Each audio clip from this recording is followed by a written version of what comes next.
Yo, yo. What up? What up? What up? Pull up, pull up, pull up. It's been a minute. It's been a minute. It's been a minute. I'm always posting music. What's good?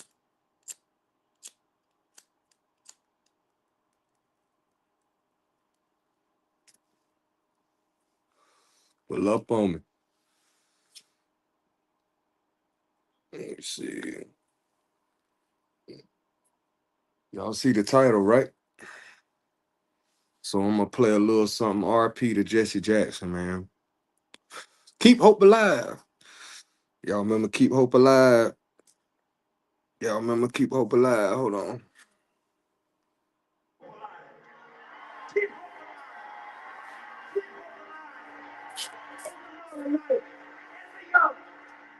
Young America, pull your head high now. We can win. You must never stop dreaming. Face reality, yes, but don't stop with the way things are. Dream of things as they ought to be. Dream. Face pain. But love, hope, faith, and dream will help you rise above the pain. Use hope and imagination as weapons of survival and progress. But you keep on dreaming, young America. Dream of peace. Peace is rational and reasonable. Sound like Martin, don't it? It's irrational in this age and unwinnable. Dream of teachers. You hear that? Who teach for life and not for living. Dream of doctors who are concerned more about public health than private wealth. Dream of lawyers more concerned about justice and the judgeship. Dream of preachers who are concerned more about prophecy and profiteering. Dream on the high road, sound values. You must never surrender to inequality. Women cannot compromise ERA, a comparable word. Women are making 6 cents on the dollar for what a man makes. Women cannot buy meat cheaper. Women cannot buy bread cheaper. Women cannot buy milk cheaper. Women deserve to get paid for the work that you do. It's right. It's fair.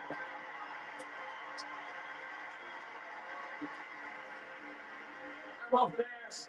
Just say it. Why do you take on these tough issues? They're not very political. We can't win that way. If an issue is morally right,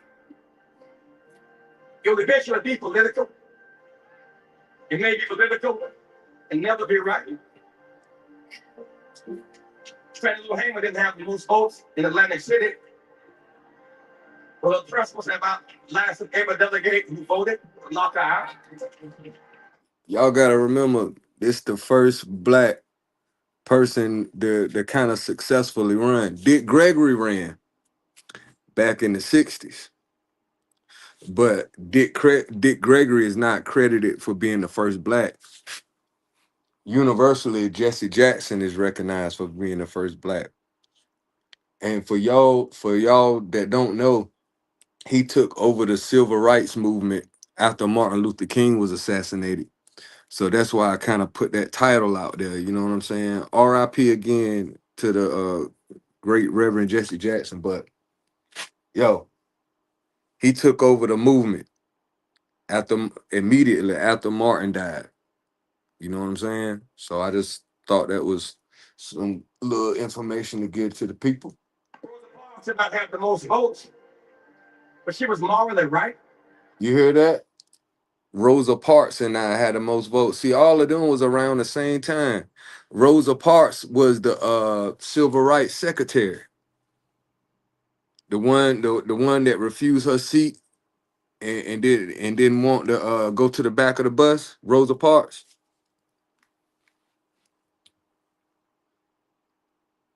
They all connected because they all work for the same movement, civil rights. Dr. King didn't have the most votes about the Vietnam War, but he was morally right. If we have pressed the vote first, our politics was morally right.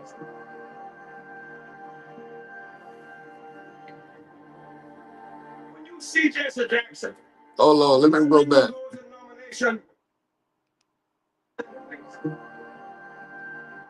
All right, Jesse Jackson. Let me see. I'm trying to see where he ran. They saying he ran in '84. When you see Jesse Jackson, my name goes in nomination. Your name goes in nomination. I was born in the slum, but the slum was not born in me. Chicago. I'm born in you, and you can make it. Wherever you are tonight, you can make it. Throw your head high, stick your chest out. You can make it. It gets dark sometimes, but the morning comes. Don't you surrender.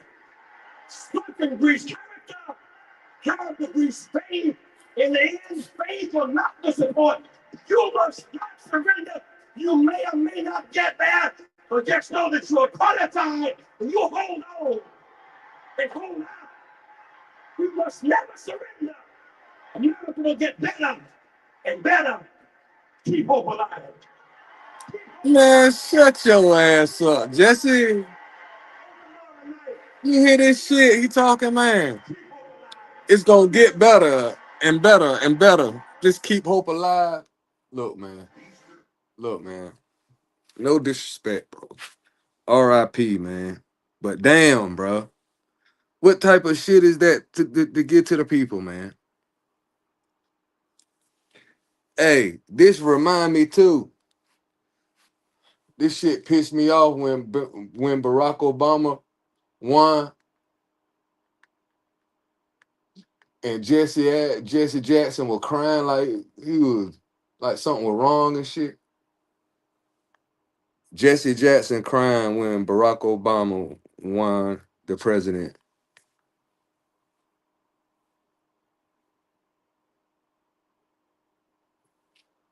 Look at this shit. Jesse Jackson crying and shit. Look at this shit, man. He certainly now has to face. Absolutely. And then a generation has to face it too after that. I mean, it just, I remember all that generation. It's the first black president. 60s. This is the best, the most idealistic. No, they weren't. They talked a good game, but when it came to performance, they many didn't measure up. We'll see. Look at them crying. Look at this shit. Look at that, y'all. What's going on, man? What's going on?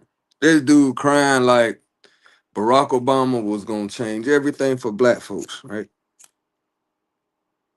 And they ain't do one thing specifically for that group. But this motherfucker crying. Get out of here, man. There's one other marriage figure I think that has to be cited for any. Look at that shit. Ha ha.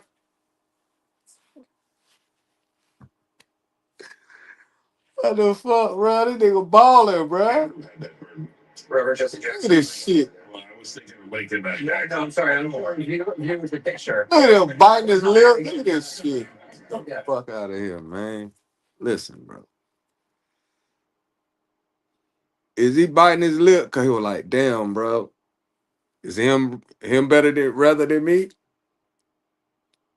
Better him than me? The fuck? No, Oh shit. Barack Obama had his campaign and shit in Chicago too. I just thought about that. This nigga was in the Senate, right? From Chicago. So that's your connection right there. Two nominees for president, both have ties in Chicago from a political standpoint. And so when you say civil rights, that's the Democratic Party all day long, and twice on Tuesday. Happy Tuesday. Happy Taco Tuesday, y'all. And man, I appreciate you guys, man. Happy Tuesday, y'all. I ain't gonna be here too long. Just, you know, R.I.P. to Jesse Jackson, man. mention that Rev Jackson and that pride. Let's talk about the burdens. Yes, yes. I mean, he thinks now comes the job that I think he knows. All right, now that we seen his ass crying like fucking crazy, let's get into what that title talking about, bro. Did Jesse Jackson have knowledge of MLK's assassination? We're gonna see. You know, I had to holler at my boy Steve Kirkley, and I had to holler at my boy Dick Gregory, RIP to both them guys, man. Pioneers, man. So shit. Let's start off with see what Steve talking about.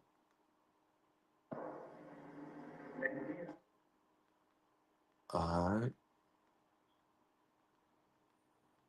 cool. There is the one who was picked to replace Martin King, but Jesse is the one he trained. All right, boom. Let's pause it right there. He just said from the rip, he coming off the bench shoot. He said, yo, Andy was the one who was pioneering the shit. Now, what you gonna see, I'll show you Andy later. Andy is an old ass nigga with the glasses. It was three reverends. It was Martin Luther King, the dude Andy, and Jesse. You feel me? And Jesse was like the kind of like the apprentice, you know what I mean, to Martin. So he start off the rip by saying Jesse name. There is the one who was picked to replace Martin King, but Jesse is the one he trained. If you would spend all this time on putting him in place, and you ain't got nobody else around Martin, now Andy was supposed to be shot with Martin, but Andy wasn't on the balcony, he was on the floor, so he didn't get it. Ralph was inside, so he didn't get it. Key point, you spent all that time, Martin's about to say you were agent. Do you understand that you got to press go on the assassination? Because now Martin is so continuously condemning you, you got wiretaps everywhere. And we know what he said about Jesse in front of everybody, but who knows what he said when it was just him and Ralph? How much more severe was his accusations? Such that if you didn't kill Martin, right limitations don't run out on murder. Okay, let's let this run, and then we're gonna go back and look at it again in straight speed. Look at Look at that shit. This is a mid. Hold on, time out. What he talking about? What he talking about is immediately after the "I Have a Dream" speech. So they in Washington, and who you see? You see the dude Andy I was telling you about with the glasses, and on this side is Jesse Jackson, right there. All right, so that's a young Jesse Jackson without the fro, little mustache, young in the game in the civil rights movement. Martin Luther King in the middle, and the other dude Andy.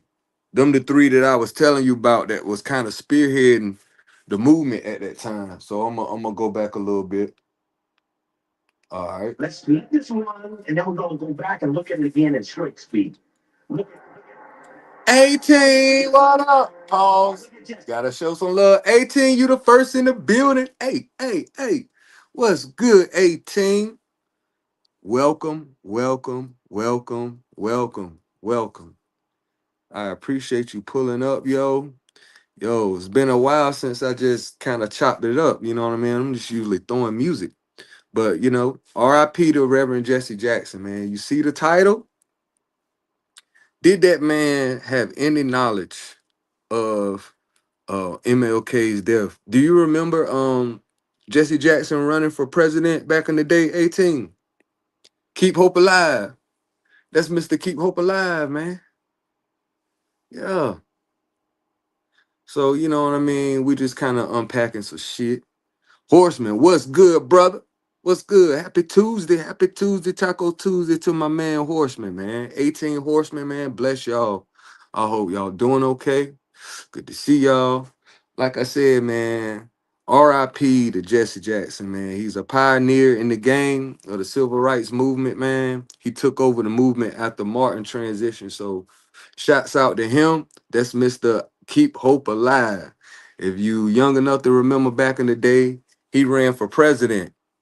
Him and Barack Obama both got ties in Chicago, and they both ran. So I just showed his ass crying like crazy, bro. Go back to the beginning of the stream, y'all. I showed Jesse Jackson crying like he fucking lost his mind when Barack Obama run, biting his lips and all this crazy stuff, man. I ain't got time for that. Kind of weird to me, you know what I mean? But anyway, you see the title, so we're gonna dive more into, I guess, Did he have knowledge of MLK? You know what I mean? Getting off. Like I said earlier,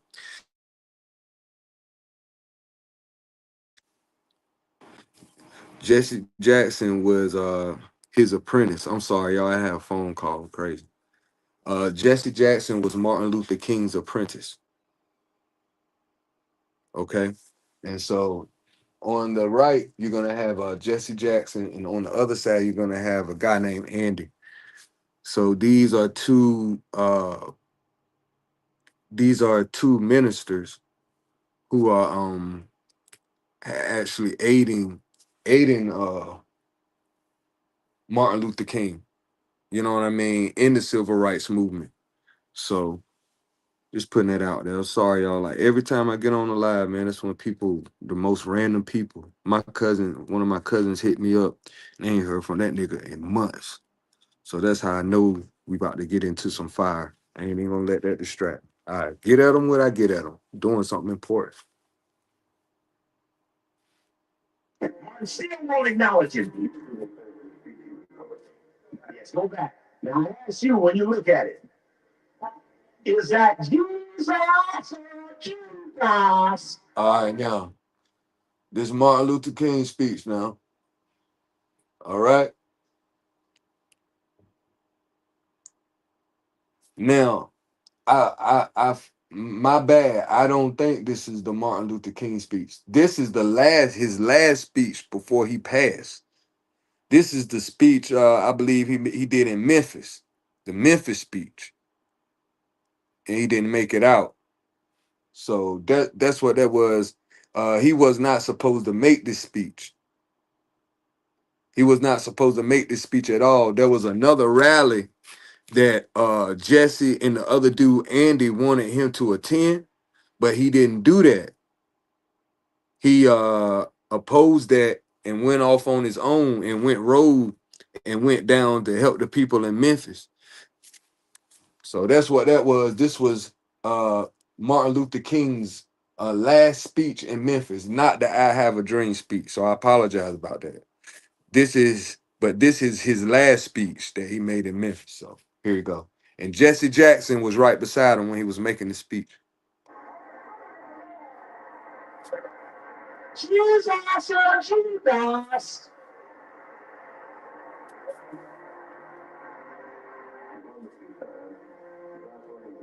Look, if you notice closely, after Martin Luther King made that speech, he walked right past Jesse. He ain't even shake his hand. He ain't acknowledge him. Nothing. If you could see, Martin he kind of looked pissed off. You know what I'm saying? He kind of looks pissed off. Nobody would touch him. I'll play it again.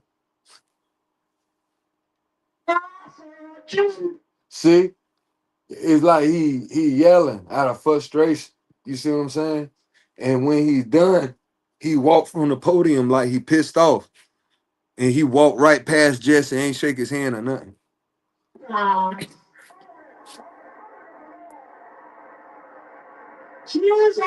Look, walked right past him.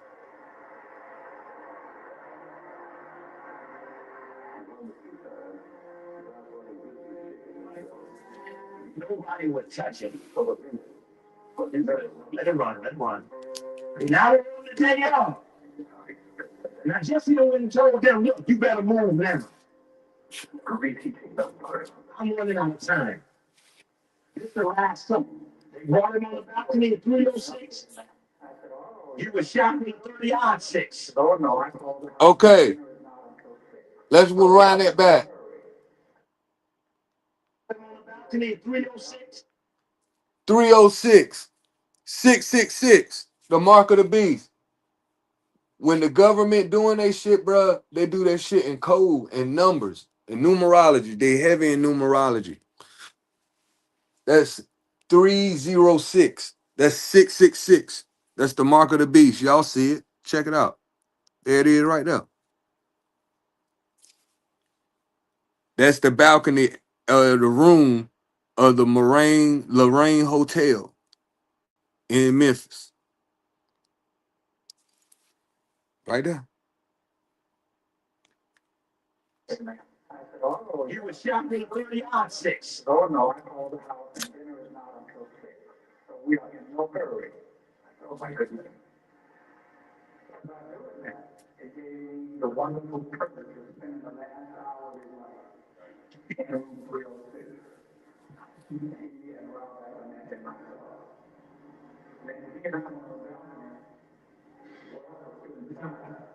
And he was greeting people he had not seen. I was in the parking lot, and we were suggesting that it was cool, and maybe you go back and take a photo just in case.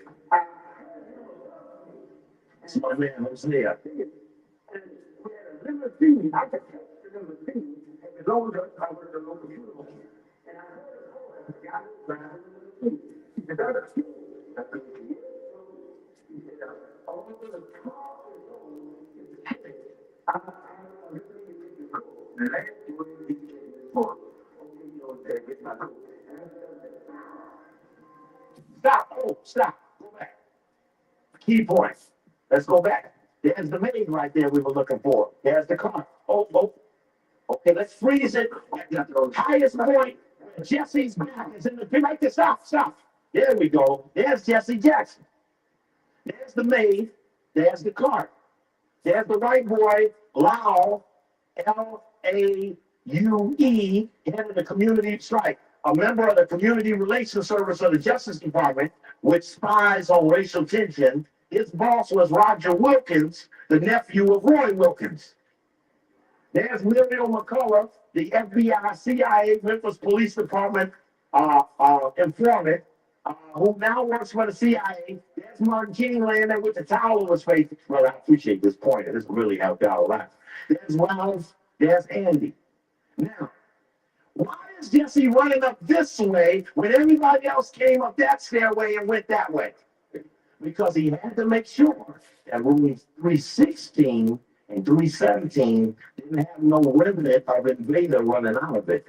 Remember, he had just, see, that could have been the invaders running down that ramp right there. And when those people stopped that Flamey Point, maybe the invaders might have went, no, no, down there. You understand? Because the invaders had what? Okay. Now, there's the maid, there's the car. You see that car? There are the wheels. You understand? At 6 o'clock, you ain't changing no beds and no motel. Check. Okay, let's let it run. There's a good shot of McCullough. There's Martin with the towel over his face. There's Martin again. Martin Luther King dead. Sticking out the end of the balcony. All the police, instead of going to where the shot came from, they were all coming to take the contact. So the picture on the balcony was trying to say it came from over there. Stop. Stop. There we go. That's good. There's that phony point. That's Jesse's hand right there. That's Jesse Jackson. Sure that he ran up there and gave him 40-40. Now, here's the problem with the people pointing. All the people pointing were this way, looking up the Martin. The shots came from behind them, whether from the bushes or from the rooming house, it was behind them. Not one single person said they turned around and saw somebody, or at the rooming house, those that even saw anybody, Solomon Jones, Earl Caldwell, saw somebody moving in the bushes. Okay? So how is it that those with their back turns suddenly become so definitive on something they didn't even see? You understand? It's not logical that they're primary sources for a focus. Okay, we turn the lights down. It was a script, right? So Andy's recanted his false pointing. That's Andy. That's Andy. That's the other minister that was with Jesse Jackson and Martin Luther King. It's the three. It was Martin Luther King, it was Andy, that dude right there, and Jesse Jackson. Okay?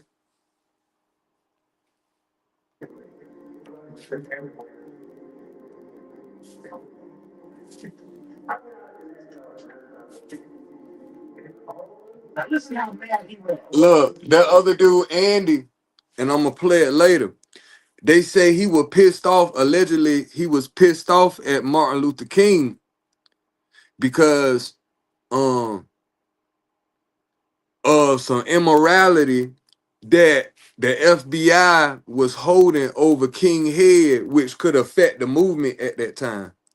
It was said that Martin Luther King had a sex tape out with a white woman, allegedly. You know what I'm saying? And he made a speech later on in, you know what I mean, in life, talking about how the movement key foundation was to maintain its morality. You know what I'm saying? So kind of like throwing subliminal shots at Martin. You feel me? So it's a lot of moving parts with this shit, bro. Allegedly, okay?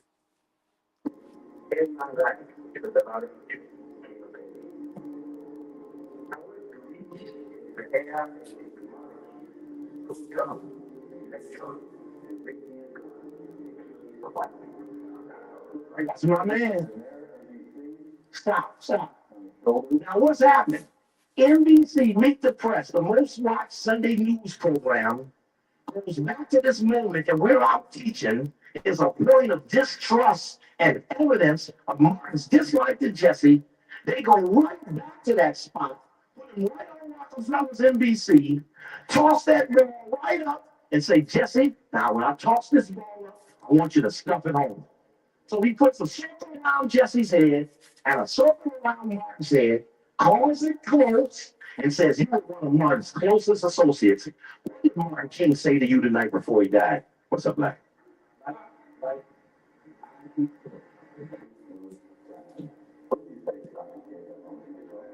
Yeah, back it up. Get that sound in there.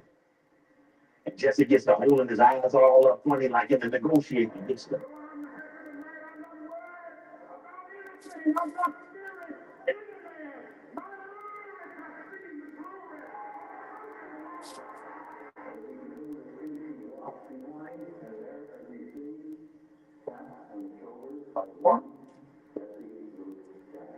I like two faces and I try for it all out.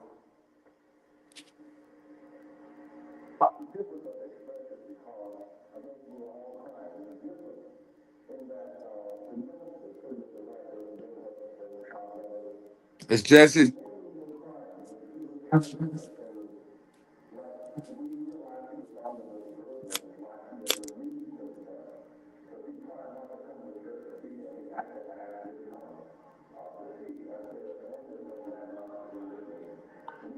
Stop. What did he say?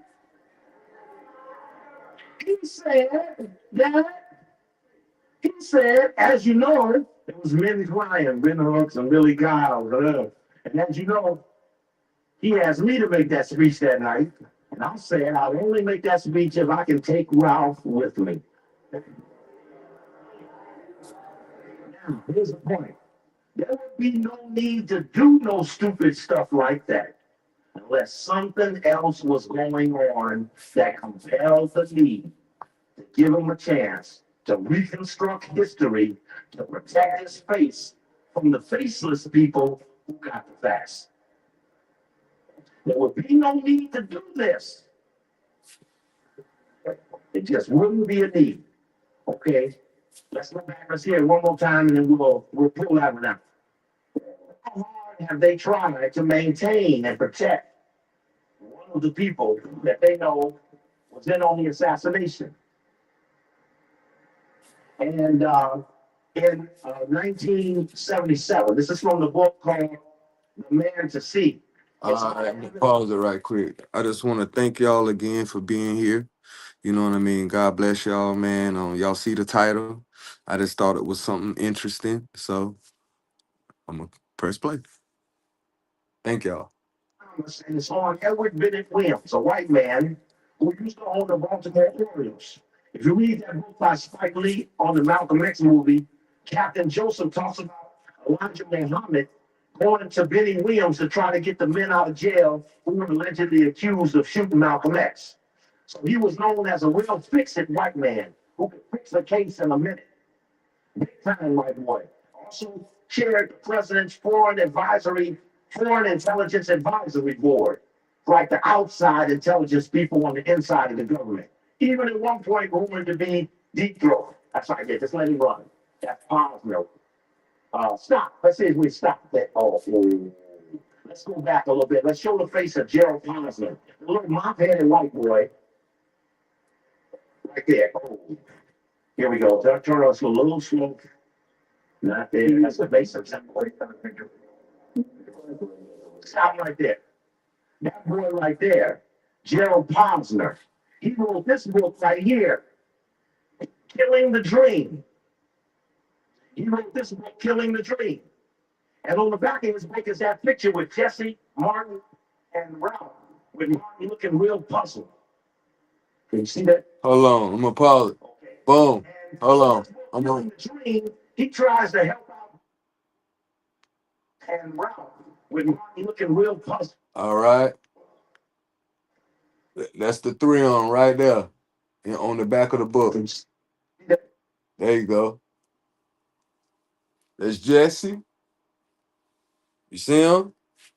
That's that dude Ralph or Andy. Ralph is Andy. And that's Martin.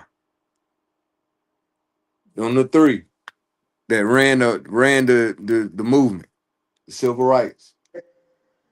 Okay. And in his book, Killing the Dream, he tries to help out Billy Kyles. Because in William Pepper's book, Orders to Kill, he says that Kyles is a Memphis Police Department informant. So Posner, he's going to defend Billy Kyles, and he puts this in his book. He says,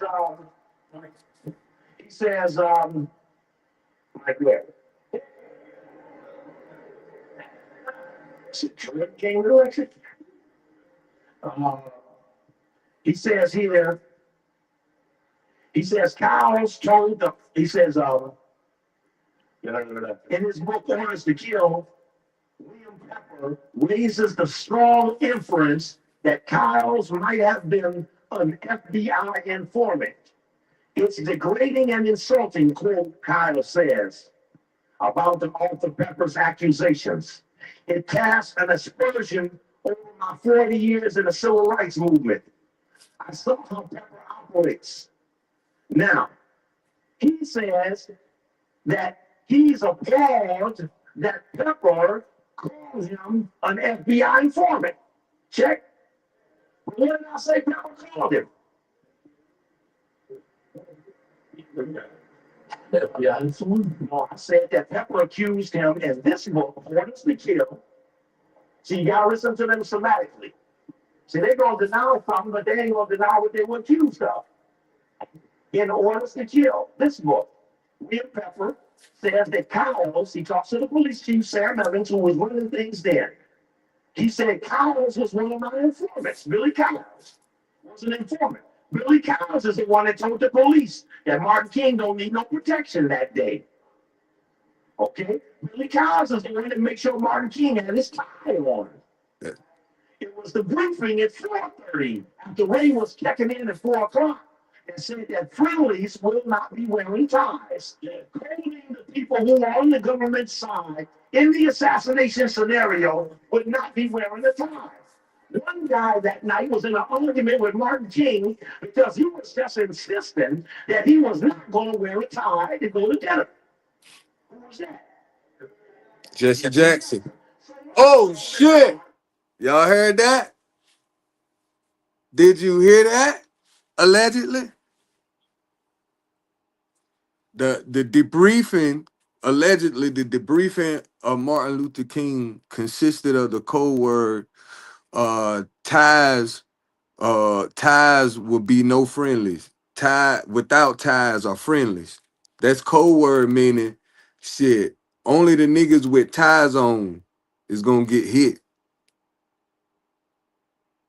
And the niggas without ties, those are innocent. Those are not, those aren't the target. And there was one person that insisted that he wasn't wearing a tie that night. Allegedly, they said it was Jesse Jackson. No. Let my man keep cooking. document is what held Martin King on the balcony so the shooting could go down. After Kyles stepped away so they could get a better shot. Sure. But my point here is that Posner defends Kyles as not being an FBI informant. The only problem was he was accused of being a Memphis Police Department informant. I mean, to me and you, an informant is an informant.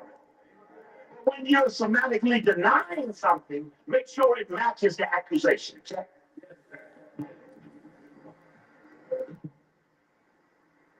Let's see. Yeah, there we go. Now, we just want to show possible. You can let it move. You can let it fast forward. Okay, now, very important point. You turn the lights up a second. But it'll take me a minute for that to get to the spot I need. In 1977, this is from that book, A Man to See, on Edward Kennedy Williams. Y'all all right? Everybody good? Jesse Jackson came to see him because he Appreciate y'all. with the U.S. government for misappropriating $1 million of the Push Excel money. Page, for the record, page 464.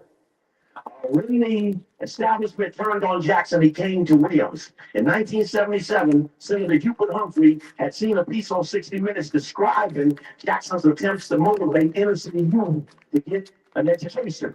Humphrey urged HEW Secretary Joe Califano. Now, that's important that he was head of HEW, now Department of Health and Human Services, because Joe Califano worked for the U.S. Army at the time Martin King was assassinated. So he was he was the legal advisor to the Secretary of the U.S. Army. And the Secretary of the U.S. Army was Cyrus Vance. His military attaché was Al Haig, and his legal counsel was Joe Califano. Not one single book on any King assassination or Kennedy assassination appropriately brings up the role of Vance, Haig, and Califano. So now Califano was on the inside, having been an assassin. Now he's going to help Jesse Jackson, having been an assassin. And Jesse Jackson goes to Califano and says, Jackson gratefully asked Califano for $25,000 grant. Califano told him he needed, quote, $1 million. Now, how many white people you ever met? You asked them for a quarter and they gave you $100. You ever met a white person do that? So this explains Jesse will walk into the government, ask for a $25,000 grant. Califano told him he needed $1 million, and then proceeded to give the black leader $6 million. Shit. $6 million, he misappropriated $1 million. Now the feds got him for misappropriation of funds. He's $1 million missing. Reagan becomes the president. Jesse gets scared. He asks Edward Williams to talk to Reagan to cut him a deal on $1 million. Edward Williams says, when the federal auditors asked to look at Jackson's books early in the Reagan administration, they found chaos. Jackson's organization. Boom. So the little organization that Jackson was running had audits for misappropriation of funds from the feds. They got a grant for $6 million. And out of the $6 million, $5 million was misappropriated funds. So now, being that Reagan, which is a Republican, okay,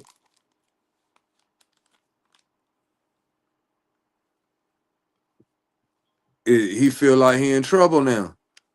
You feel me? So now he looking for a deal. Excel.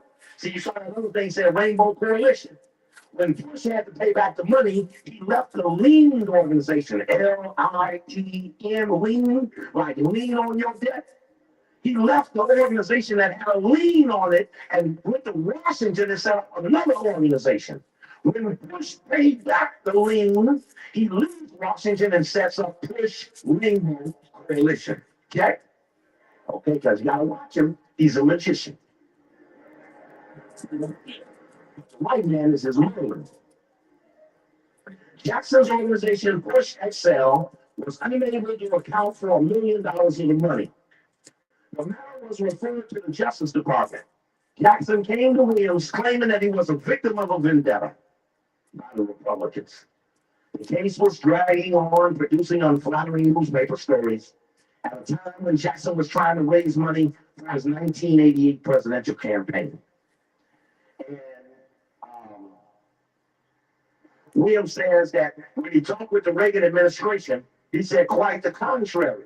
They were not only trying to arrest Jackson, but had favorable viewpoints of him, so much so that they cut a deal to pay back $550,000 of the misappropriated money, $125,000 a year. And again, as I said earlier, that's when Jesse left Chicago, went to D.C.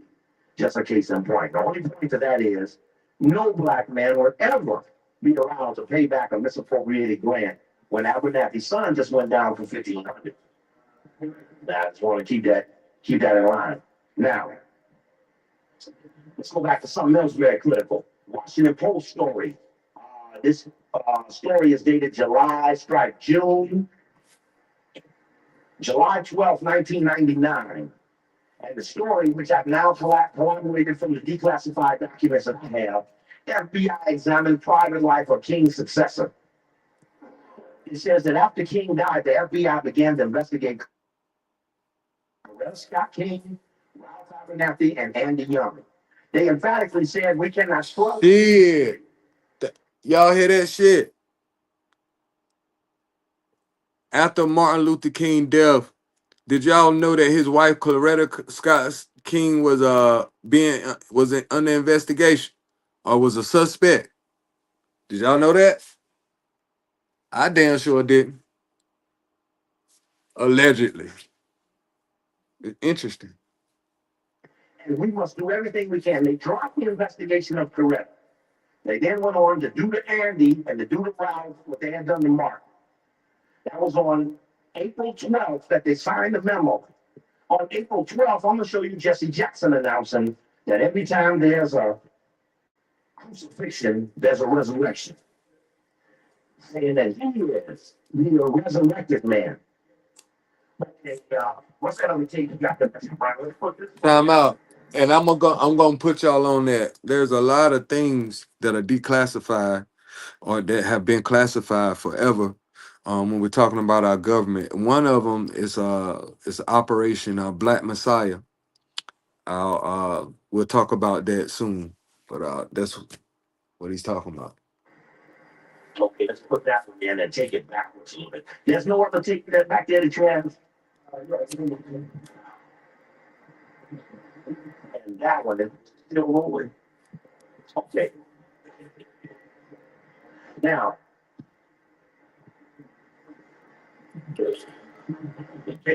Jesse's a strong proponent of the no Raul theory. And again, I showed you when I was here last. Yeah, turn the lights down. Now run it backwards. Run it backwards. And that's Jackie saying that when the assassination went down, Jesse called her. And Jesse said, Jackie, Martin's dead. You're going to hear about it, but Martin's dead. And Jackie, he says, what are we going to do now, Jesse? She didn't say how's Coretta. She didn't say how's everybody else. She didn't say is anybody hurt. She said, Jesse, what are we going to do now? So you want to tell me? Okay, gotcha. Okay. And in this picture, now, yeah, this is Jesse announcing he's available for leadership. But just keep going back because I want to put this in context. Oh, there's the white man, Don Rose. He's very important because Don Rose, the white man, just stop it. Freeze. Oh, right there. Hold him up against the wall. Don Rose, great. This man, you don't know him. I'm from Chicago. Don Rose is the white man that you see when you black to get the white media to report on you. You don't go call NBC, you don't call CBS, you call Don Rose, and he gets the media. When I was attacked and fired out of the mayor's office in Chicago, it was Don Rose who coordinated the white media's attack on me, which came May 1st, the Illuminati birthday, 1988. Don Rose is the man that Jesse Jackson left town to meet up, who put him him on the Today Show the next morning after Martin was killed to start the discussion that Jesse is the heir apparent to Martin King. And you hear him say, I told Jesse, and we reinforced each other, that Jesse was the likely choice. Excuse me, Mr. White Man. Are you in that CLC? And that just seemed hard, Mr. White Man. That outside of the FBI, you the only other white man that feels it's your job to pick the black man to run the black organization. So you take a lot of arrogance for me to stand here and say, who's going to be head of the next ADL? Lieutenants of Satan. That would be like, well, you ain't even in the group. You can't even call them in. But everybody don't know down there. He's another one of those white people in the Jewish religion that got their fingerprints on the King assassination. And you don't know it. There seems to be something in Chicago called Triple C. And Don Rose was the front man behind Al Raby, who was one of Martin King's associates, one of Harold Washington's associates, who died writing the resolution for the Black Jewish Coalition condemning Steve Coakley on November 25th, 1989. Al Raby dies laying on the resolution condemning me. Whatever that was, struck his ass dead with a heart attack at 155 pounds, 155 pounds, 5'9". Okay, now let's keep going backwards. Let's just keep going backwards because I'm going to show you Jesse in the courtyard. Now, remember we saw the people falsely pointing.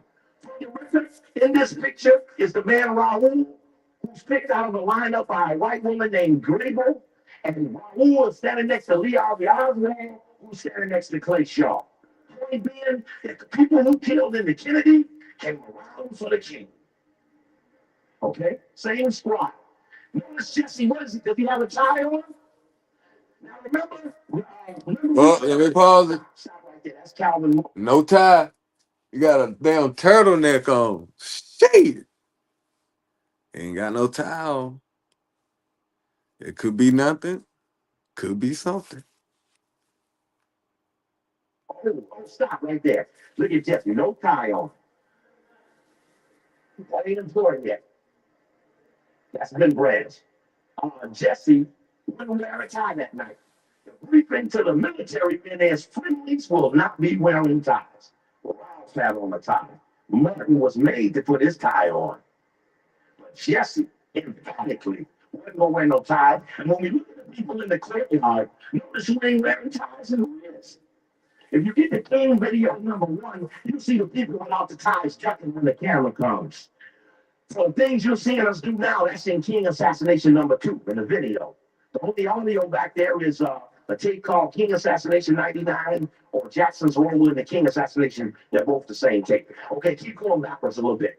Now, Jackson's in the courtyard at that moment, but all the staff is at the hospital. Jackson told everybody, don't talk to the press. As soon as everybody left, he started talking to the press. Notice the shooting was in the light, and now everybody's gone, it's in the dark. Very important. Okay, let's hear Andy starting right here.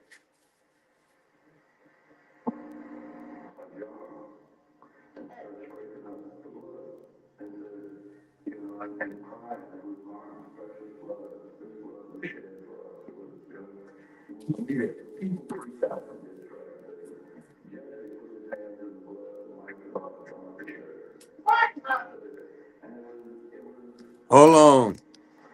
If you ain't hear what he said Jesse told him that allegedly that he put some blood, he took the blood off of Martin Luther King after he was shot and wiped it on his shirt, wiped it on his own shirt. I'll wind it back.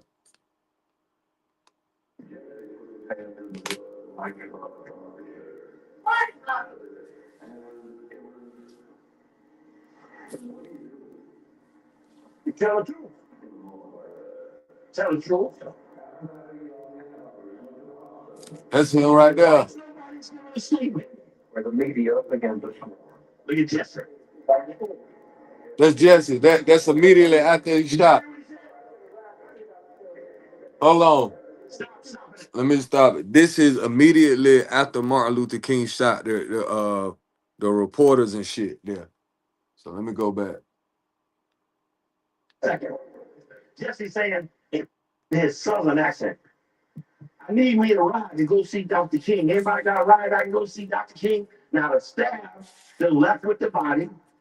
Rouse in the ambulance with Martin. The rest of the staff's in the cars behind the ambulance. The police who have cut off all of Memphis are moving this procession. Moving the procession towards the hospital with a police escort. Since all the roads are closed. Now, there's a tape back there. Might be one. I don't know if there's one. I don't think there's one. Hopefully TV. But I did a cable show in Chicago laying out the King assassination and Jesse's role. And I said this for the record before. Jesse started a program. And when Jesse, I'll go for him. As I mentioned, as Jesse would see me in the public on my Facebook, oh, here comes Jesse. Whoa, Steve, see, it's going to be fireworks. And then they watch Jesse run around me.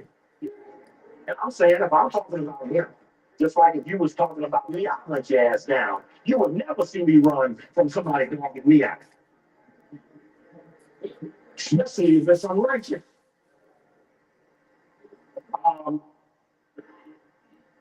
Jesse's asking for someone to take him to see Dr. King. Now, he could have rolled with the rest of the staff, but he didn't ride with the rest of the staff because it wasn't but two phones coming through the switchboard and out, and the one payphone. Jesse runs to the one payphone, calls his wife, then calls Coretta. So can't nobody get to the phone because Jesse on it.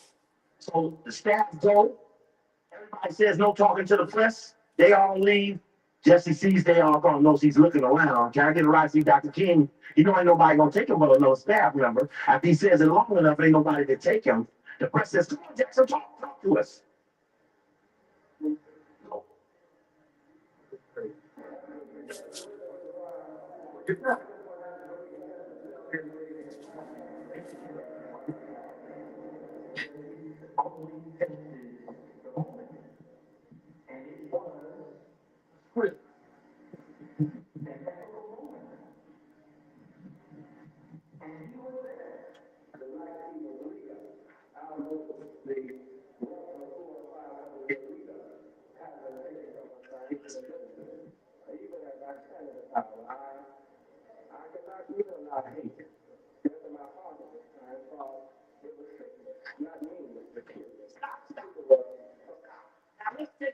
Comment, it was sickness, not meanness, that killed him. Versus Hosea saying, I was so mad I could take protons, neutrons, and kill me some white folk. But immediately, like Bevel, Jackson then forgave people he don't even know who they are. See, it's something you give an absolution and ain't even nobody. When he said protons and neutrons, that's 6 protons, 6 electrons, and 6 neutrons, which is the mark of the beast, 666. Okay. That's called supreme mathematics, based on the teachings of the 5%. And box. You might as well forgive Casper the Ghost. See, it's something. Y'all all right? Ain't nobody. Hope everybody good. You might as well forgive Casper the Ghost. He's already forgiven. Don't worry. Don't mess with him. Because it ain't nothing. It was meanness, hatred, or some bullshit. You know what? Okay, I'm sorry, but listen.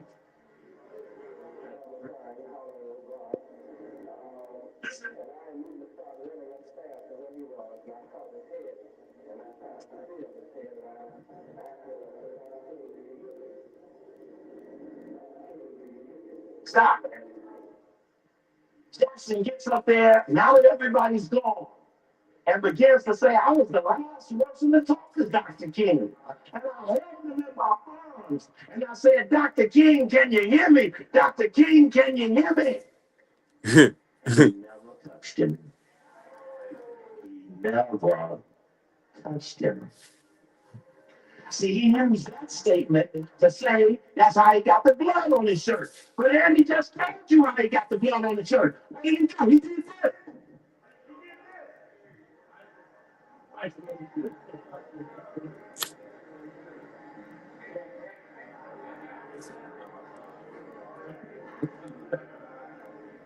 Next slide.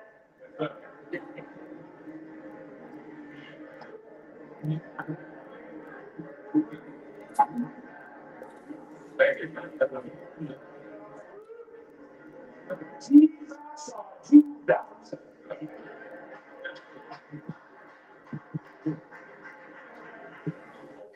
So now, Rob Abernathy was the only person to hold on, just to be clear. And Rob held him from the moment of the balcony till they put him on the stretcher. Rob was the only one in the ambulance. Rob was the only one in the operating room. Rob was the only one in the autopsy. And you will cry when you hear Ralph Abernathy say, when they take that saw and cut open Martin King's brain, and he says, and I was looking there on that gurney at my buddy. And when they cut his head, I knew my buddy wasn't in that body anymore. And on that last speech, Martin King, before he makes that, I've been to the scene, glory to the Lord, he turns to Ralph Abernathy and he tells the audience, I want you to know something here tonight, that my best buddy in the whole wide world is Ralph Abernathy. And why did he have the need to tell everyone who he loved as his friend unless he felt someone trying to falsely plant himself as that person? And again, since Jesse was 6 and 0, there was no way he was the heir apparent, and Martin had already carved out the structure of the organization. They all knew it was Ralph after Martin. Ralph Sampson can come up here and tell you how many times Martin engraved. No, it's not. We'll do it. Let's go here. Because we run out of time. I'd rather have you see this thing with me. The night in the hotel.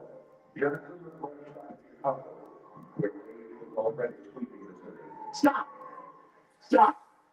The cable show I do in Chicago. I'm straight up down, seeing all over Chicago. Jesse watches the show. But in the show, I mentioned how Sharpton inspired me. Jackson called Sharpton and accuses him of inspiring me to attack Jackson. Sharpton says, well, what did Copley say? And Jesse gave him every detail. Sharpton said, and I wrote it down. He said, and then I went to see Claude, I'm going to say Claude Wyatt. He said, I went to see Wyatt T. Walker, who was SCLC's field director at that time. And when he told Wyatt T. Walker what I said, Wyatt T. Walker said, protect Copley. Don't let anybody mess with him. And tell Copley that if Jackson ever attacks him or harasses him about that analysis, just ask Jesse to tell Copley how he got on to Memphis on the night of the assassination, since the planes, the boats, the trains, the buses, and the cars were all cut off. I mentioned that to Dick Gregory. Hold on. He came here a couple of weeks ago. Dick Gregory. It's funny because him and Dick Gregory, you know what I mean, were part of the movie. He gonna mention more about Dick Gregory. But listen, in Memphis, this is how big that co-op operation was as far as Martin. They shut down all the planes, all the trains, and all the buses. You couldn't go in or get out of Memphis that day. Okay? To the point where they got testimony from firemen. There was like firemen that was there that were black that were told that not to go in to work that day. So yeah. He said, well, you know what happened, don't you? The FBI called the airport and let one plane out. One plane that had one Negro man on it, who got away from the other saying he was sick. Jesse says, well, you know, when they had the investigation, they never talked to me. Nigga, you left. You wasn't there. Time out. After this, I'm gonna play Dick Gregory. They buddy, Dick Gregory, he gonna break it down even more. Says, and Jesse and I began to plan his resurrection. Then you're gonna see Jesse on April 12th say, I'm ready for leadership now. And only 4 days after that, the FBI set up the plan to attack Ralph Abernathy and Andy Young and Coretta Scott King, with no plan whatsoever to attack Jackson, who's far faster, whose future was far higher than those donkeys. And those mules, that thoroughbred would have been the one to stop unless he was yours. Okay, let's go.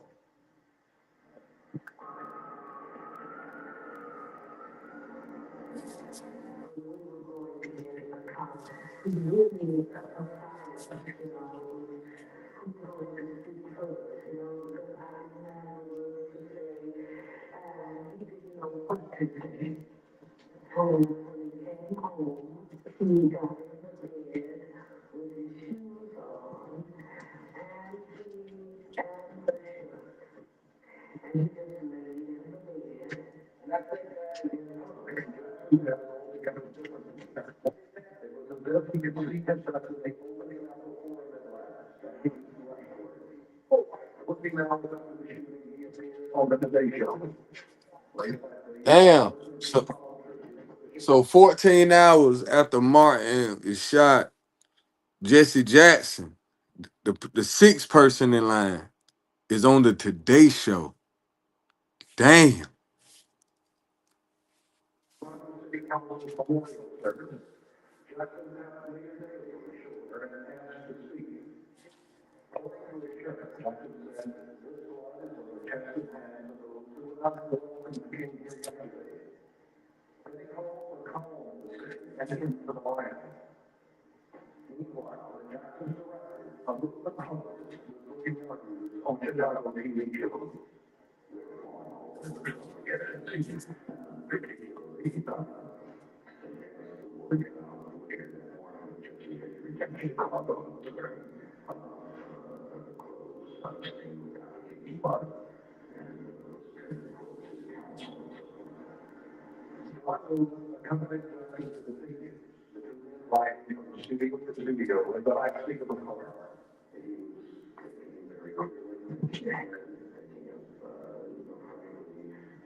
He ain't got on no tie again.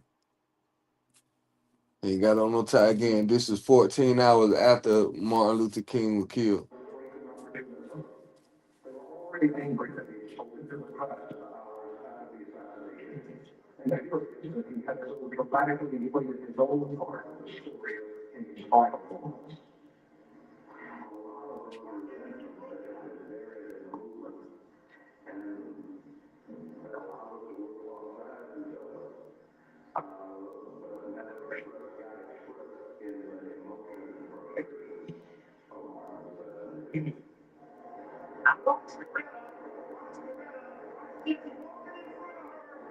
Jesse's walking in front of her in the whole snow. Look at him walking in front of her. Yeah, watch him turn around and look at her, and she turns her head. Watch this. Oh, we're going to go do one thing. And she sees him looking, turns her head. All right, now this is the funeral. Jesse walking in front of Coretta. He turns back. She turns back. I'll be in the tape. You can slow it down and look at it. Cut. Stop. Now watch this. Watch this. This is Pepper's book. Let's turn the lights on real quick. Now we're running down on time. I got to talk real fast. Page 246 of Pepper's book. In 1968, Ernestine Campbell and her husband owned the Trumpet Hotel, which abutted the Lorraine. No one has ever talked to her or asked her about what she saw on the fateful afternoon. Ernestine says she left the hotel and started home just before 6 p.m. Driving her green bronze Cadillac up Butler and turning right on Mulberry. As she passed the Lorraine driveway on Butler, she saw Dr. King standing on the balcony. She didn't hear anything because she had the car windows up and the radio was on. As she turned. Okay, I think that was the end of that. go to I'm gonna play Dick Gregory's now, okay?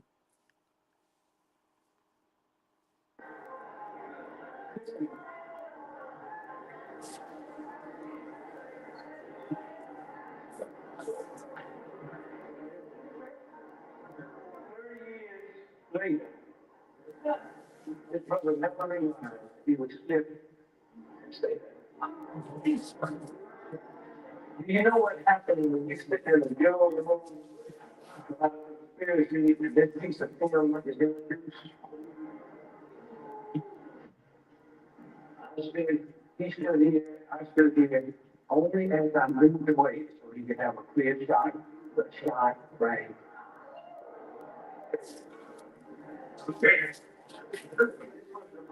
He was going back his house.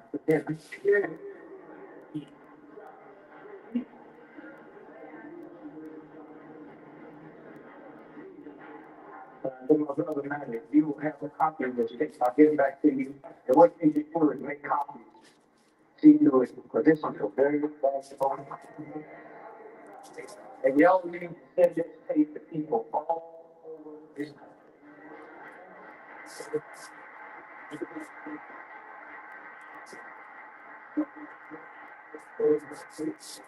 And so, this was the trial that went on that the press didn't want to report conviction.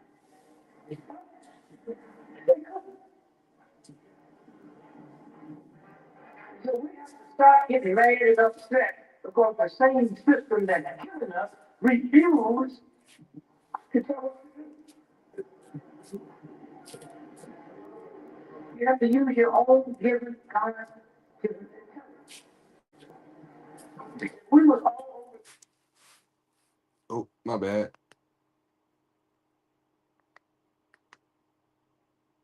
walking down the street and we see this big old building and it's named after Adolf Hitler. You don't have to be too smart to realize something evil is going on inside the building. You don't understand that when you walk down and watch DC and see that big old brand new FBI building named after Derek Hoover. We don't know something evil is going on inside that building. Let me briefly tell you some of the things that you heard. The trial could have lasted a day and a half. It lasted 30 minutes. Black press and business didn't even show up. Lord. Let me tell you how this trial came about. About 6 years ago, a white man named Lloyd Jones, who probably, this is just my philosophy, who probably was told they're fixing to bring the king murder on you. So we went to ABC, and they did a whole session with him, telling them how he was involved with the conspiracy and who it was. And they never ran it. So now he ran for his life. So he goes to the king family. And he tells them the same thing that he told ABC. He tells them 3 times, and the 4th time after the other. And they tell me that they take it. And he said, I was giving him $100,000. So Frank Roberto, who was the mafia puppet, who ran business for the big mafia boys out of New Orleans. It was Frank Roberto, he said that he gave him $100,000 to set up the whole mechanism for killing King. And the building right behind the Marine Hotel with the courtyard bumped into Lord Jones had a restaurant called Jimmy's Grill. He also said that at the first meeting, here's who was there, so-and-so was there, so-and-so was there. And let me tell you, there was some white folks there too.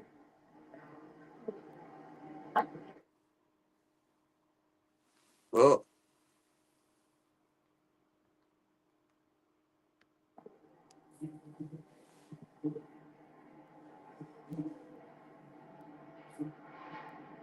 Black man in the very famous picture that was leaning over Martin Luther King, Merle McCullough. He was there at the first meeting. We didn't know at the time his job was to do two things. y'all all right? Y'all good? Point everybody in the wrong direction. It was him that pointed to the shot came from there. Not only was he an undercover cop, he was so undercover that his paycheck didn't even come from the Memphis Police Department, came from the utility company. And now tonight, as we sit here, he's CIA. His other job was to infiltrate little juvenile thugs. They call themselves the invaders. And y'all got to be careful about what y'all doing just because they're yelling and screaming about white. Y'all got to be careful about what kind of evil, nasty black folks you get around there want to go blow up something and then wonder why you get arrested on your way there.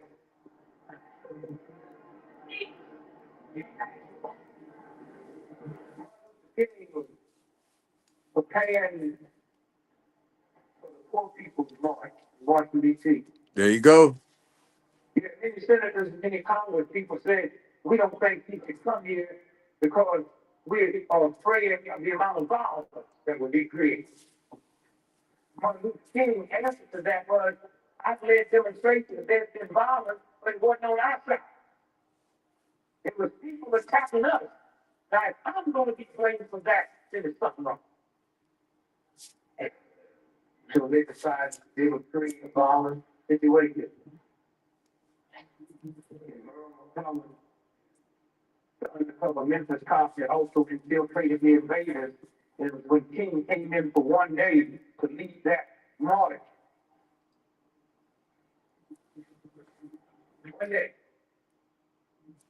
I'm gonna bring that up too. I talked about it earlier,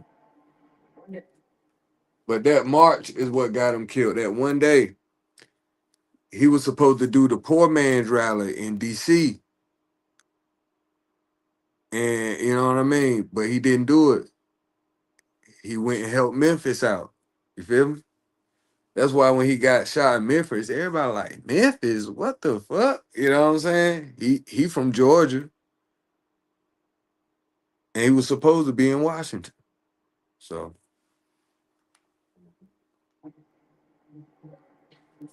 They down and see to it that it broke into a ride, so King could no longer say that I've never led a march and led into a ride. And that was to force him to come back for a second march so they could kill him. And so all at once the King family decides to sue Lord John on wrongful death suit. Not that they wanted any money, so the first time the truth could be validated and documented. There's a lot of people upset about the Truth and Reconciliation Committee in South Africa, but 100 years from now, because of that, 100 years from now, nobody has to say, let me tell you what those black folks say they did to. They can't say that now because white folks came to testify on the oath that this is what we did. Because of this trial, no longer will anybody be able to say these conspirators alleged this to us. It's documented under oath. It's agreement that the captain who was over the fire station, which was across the street, house number 2 from the Marine Hotel. 34 years later, he's 34 years older, 7 years old, back, get ready to die. Won't find Jesus. So he can't even raise his hand and told the truth. So you give your name? Yeah. How old are you? What's your occupation? I'm retired. What was it before you retired? The Memphis. What's your top rank? had a command. Where were you on April the 4th, 1968, when Martin Luther King was shot? Said I was in charge of the fire station across the street from the Rain Hotel. Did you notice anything different that day? Yeah, early that morning, some people came and introduced themselves as Army intelligence. Said they'd like to go up on the roof. You hear that shit? Hold on. He said the police officer waited 34 years later under oath when they had the trial of the wrongful death. The police officer testified under oath that Army intelligence officers approached him wanting to go on the roof. Crazy. Under oath. What did you do? I led him up to the roof. He said, what do you do? You led him up to the large containers, small containers. What do you think was in the containers? I don't know. What do you think? Well, it could have been take motion pictures, steel pictures. Could the containers held high paparazzi? Yes, they could have. And then what happened? Well, later that day when the shot rang out, they were still on the roof. So we know that the United States government not only had pictures of Martin Luther King being killed, they also had pictures of the person that did. So then what happened is that I rushed across the street to ran up the steps where King was laying on the ground. And I helped put him on the stretcher. Said, did you get to see the wound? Said, yes. Did you describe it to the jury? Said, the wound was going up, which means he had been shot from down here. He's a white man who ran the fire station, who probably 30-some years ago could have cared King when he ever died. Now, boom, that's important because that same fire station, the only black fireman on that fire station was told not to go in to work that day, and I think I could bring that up too. So, this lane, you know, they shut the whole city down, won't nothing coming in or going out for that particular day. He's a white man sitting there saying to 6 blacks and 6 white jewelry that yes, I saw the wound and the wound went this way. When they testified that he interviewed people from military intelligence, the 111, the 209. The 209 is so busy, they'll scare the CIA.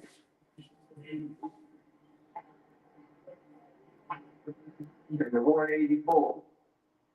That's the sniper team. That's the Rangers. When they had to admit they was there, they say, well, we was there as a backup, and if you believe they were talking about the backup in case the security broke down. They were there to back up in case that hit didn't get, they were supposed to get him out. That's what the jury heard. Lord John's defense was real hip. There was so much overwhelming evidence that there was a conspiracy. His defense was, yes, I was part of a conspiracy.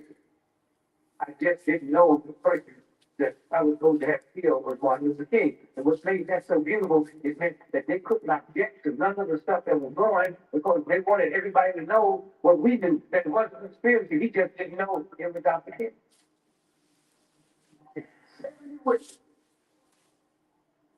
They got to hear. See that thing.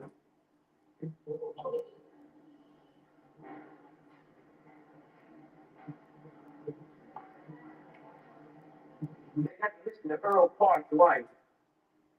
Who was Earl Clark?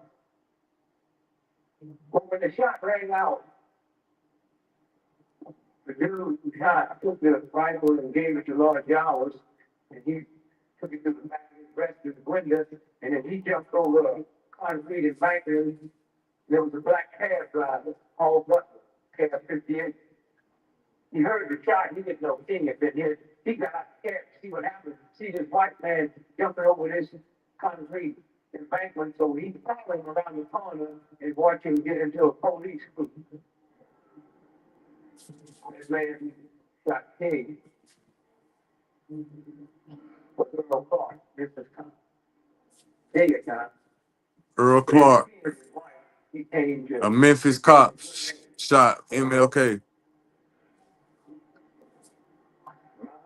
couldn't got back because he was sick all that day. And what time did you find out Dr. King had been shot? Well, he found out over his police radio. And then what happened? He realized how serious it was that he had to go in. And then what happened? All of his uniforms was in the cleaner. So I had to go get his uniform done. Miss Clark, you aware what time Dr. King was shot? Oh, I think it was a little bit after 6 o'clock. And so what you aware that the cleaner was closed at 5. That's what the jewelry does. Huh? That's what the jewelry does.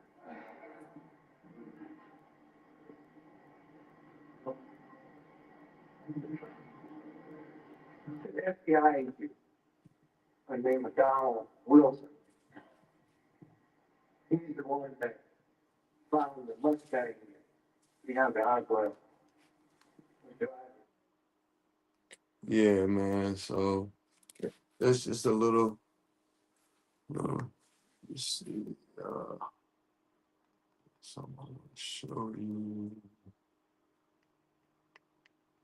I thought was very interesting.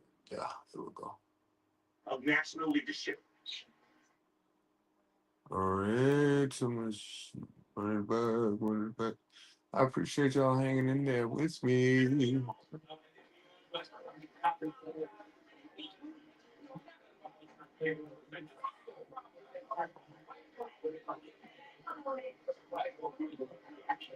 I'm saying this here, when you all come back, you need to turn your chance this way. Right here. Hold on, let me ask before I start. I want to ask. So y'all all right? Y'all good? Hold on for a second.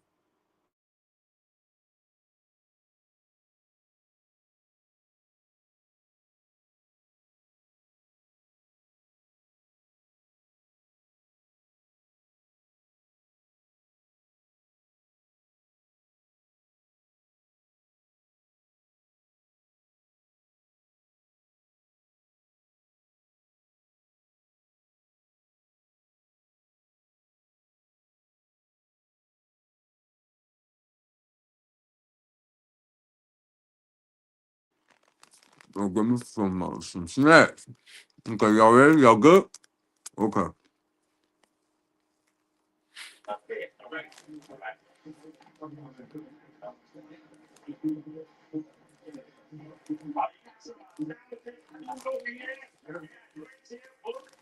Hold on. Let me respond to my cousin, man, right quick. I never responded to him, man. I probably don't want that. Hold on, y'all.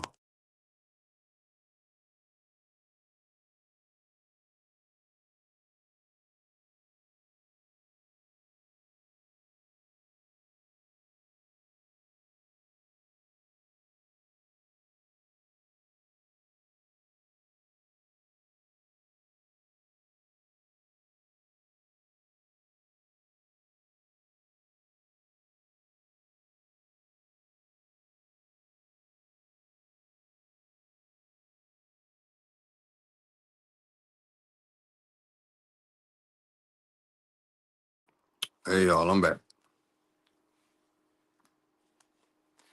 Which is just down from the United States. And it was a Democratic finance book. An American. And the audience was packed up in there. There was much tension.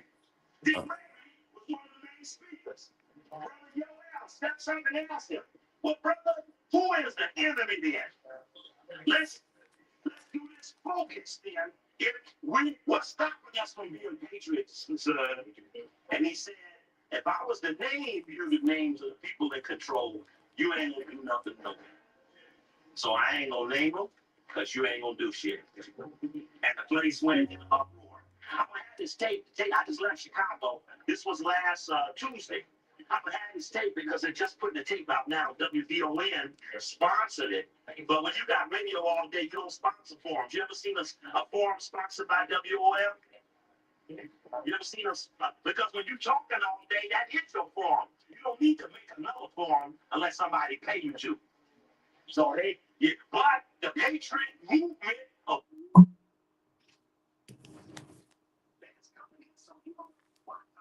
want somewhere they had a meet. Oh yeah, yeah, they somewhere. They don't care if you agree with them as long as you don't fuck with them.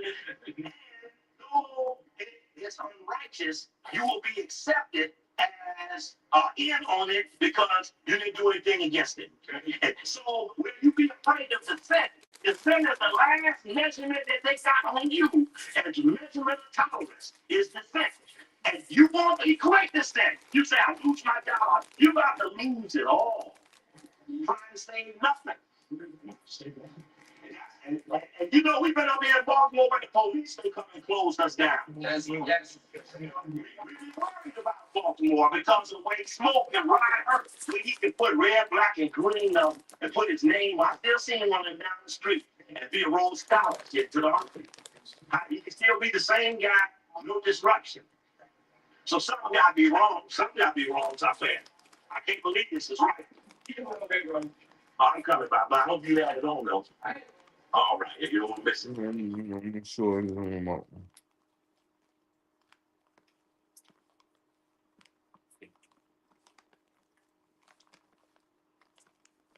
I think I want to get out Coakley for a while. Show you some shit.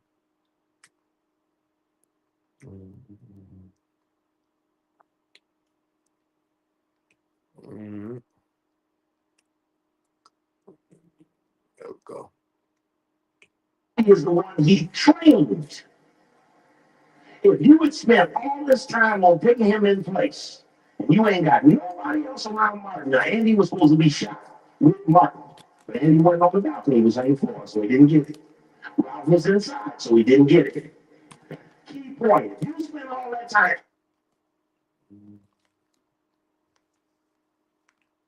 Martin's about to.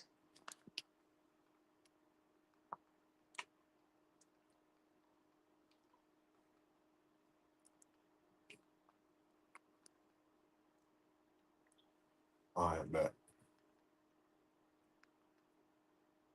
So what do y'all think, man? Being that Jesse or Martin Luther King right hand man, you think there's some validity to it? Him knowing, you know what I mean, he was gonna get hit.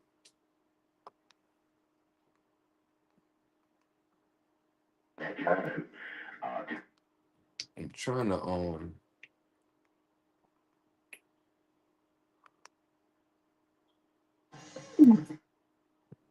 I'm trying to something I'm looking for in particular, which might be it. It might be it.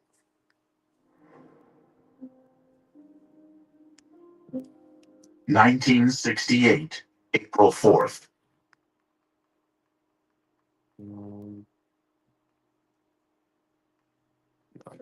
A day that changed.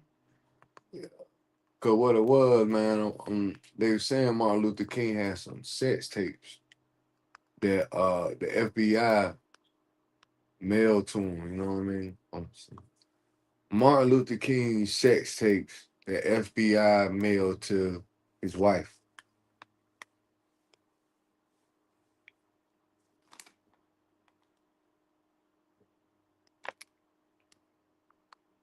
See? See what they're talking about. Growing up, Martin Luther King Jr. was presented as a walking god, a man who had no flaws, and a modern day superhero. It wasn't up until recent years, thanks to the internet, that a discussion started to circulate about his life outside politics. According to records, MLK was a cheater and womanizer. Yes, the records reveal that Martin Luther King was spreading his word in more than one way. But honestly, it doesn't bother me nor surprise me. For some, this piece of information about one of the most respected men in history could be hard to accept. And no, this isn't our way of starting mess, but more so our way to have real questions. In the midst of his fight towards freedom, our own government hung a dark cloud over MLK's head on showing his followers his other side. If you follow the story of MLK, you would know that the head of FBI, J. Edgar Hoover, feared a black messiah, and saw MLK as a definite threat. And that's where we begin. According to the Martin Luther King Jr. Research and Education Institute, a part of Stanford University, the United States Federal Bureau of Investigation began following Martin Luther King in December of 1955. The director of FBI, J. Edgar Hoover, believed that King was influenced by communists. Sam Pollard, who directed the 2020 documentary film MLK, FBI, explains Hoover's motivation for spying on King. The first fear that the FBI, J. Edgar Hoover, had was that King was going to align himself with the Communist Party, which J. Edgar Hoover was obsessed with destroying. So they started by using classic spying techniques and wiretaps in the midst of King's rise, and this would reveal his extramarital affairs. And for those who don't know, King was a husband and father of four to Coretta Scott King.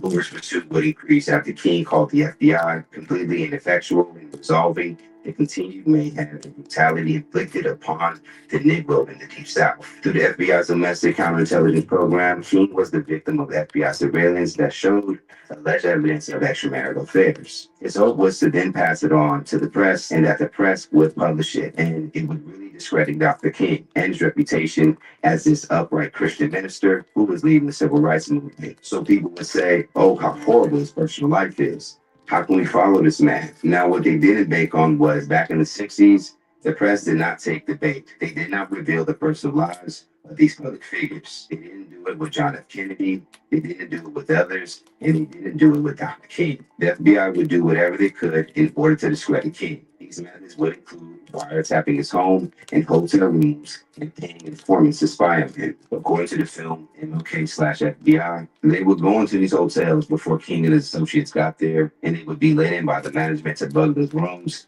and to have the rooms next door nearby where they could listen in to what was going on when King's associates took those rooms. And as Chuck Knox says, a former FBI agent, anytime King was going to a new city, FBI agents were on the move to get to those places to start to monitor and wiretap and listen to everything what was happening within the confines of those rooms between King and his associates, members of the SCLC, the Southern Christian Leadership Conference. The wiretaps revealed that King was having extramarital affairs. Some members of King's staff knew what was going on. Ralph David Abernathy, activist and friend of King, would also confirm that King had a share of women in his book, and the walls came tumbling down. According to Abernathy, King himself wasn't fazed by the possibility of this getting out either. Abernathy would even reveal that King had encounters with various women on the night before his April 4th, 1968 assassination in Memphis, Tennessee. All understood and believed in the biblical prohibition against sex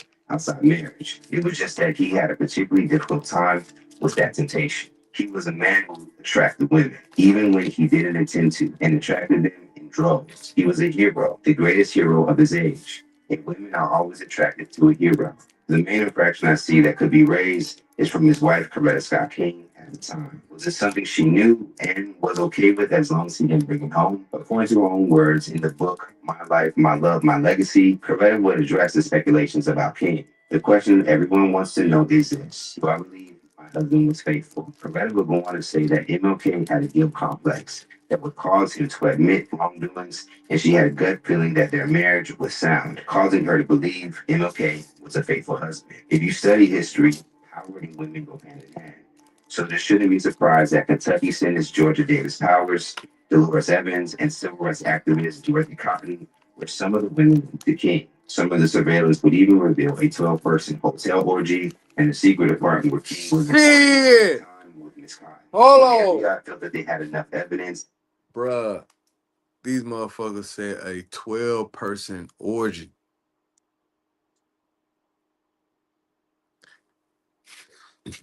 We gonna get into some of the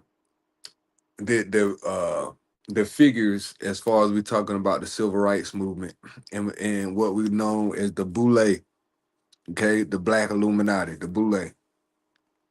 We'll get into all of that. You talking about 12 people orgies, bro? That's ritualistic. So we'll get into all of that. And women go hand in hand. So there shouldn't be a surprise that Kentucky Senator Georgia Davis Powers, Dolores Evans, and civil rights activist Dorothy Cotton were some of the women to King. Some of the surveillance would even reveal a 12-person hotel orgy and a secret apartment where King was reported spending time with Miss Cotton. When the FBI felt that they had enough evidence, they sent King an anonymous letter along with some of the tapes and suggested that he kill himself. They were trying to make it sound like it was not only a former associate. That's psychological. They suggested he kill himself. I guess the tapes were so bad. This Dr. King now. That's crazy to me. That's wild. Wow. Wow. But this is supposed to be the nation's police. That's supposed to be doing the right thing. And this is the lengths they'll go to destroy a human being. It's awful. The FBI have been known to use illegal tactics and abuse the national security surveillance powers. During the Cold War, the FBI began a domestic intelligence counterintelligence program called COINTELPRO, which was originally thought to protect the national security from hostile foreign threats, but eventually transitioned into suppressing domestic political dissent through illegal uses. In 2017, the National Archives released a 20-page report that was part of the JFK files. The report once again claimed that MLK had affairs with multiple women, including folk singer Joan Baez, and that he may have fathered a baby girl with the wife of a prominent black dentist. The Damn. youngest child of MLK, Dr. Bernice King, caught wind. She quickly shut those rumors down. Bernice would tweet, I wake up in 2017 only to see my father is once again being assassinated. As my mom used to always say to me, they keep trying to assassinate your father over and over again. We are in the fight of our lives. Even in the midst of disparaging reports about my father, I've not lost heart and I'm hopeful.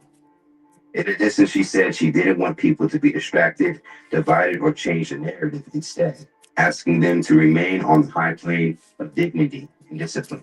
So if King did have a few queens, is it really a surprise? No matter how you feel, he still changed our lives. As the public becomes more aware of the personal lives of celebrities and notable figures, it starts to get increasingly difficult to ignore the moral shortcomings they may have, despite their great work.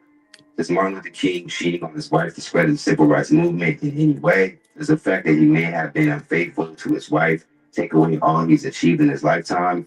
Just because what Martin Luther King may have been doing behind the scenes doesn't mean that everything he stood for should be questioned now.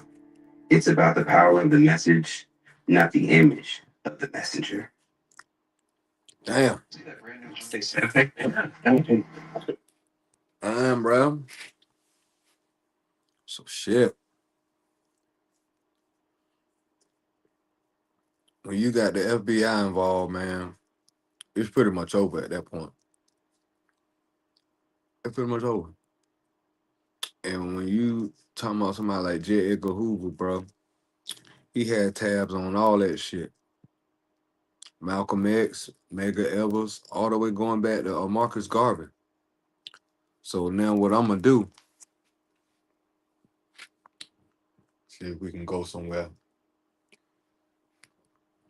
J. Edgar Hoover, Operation Black Messiah.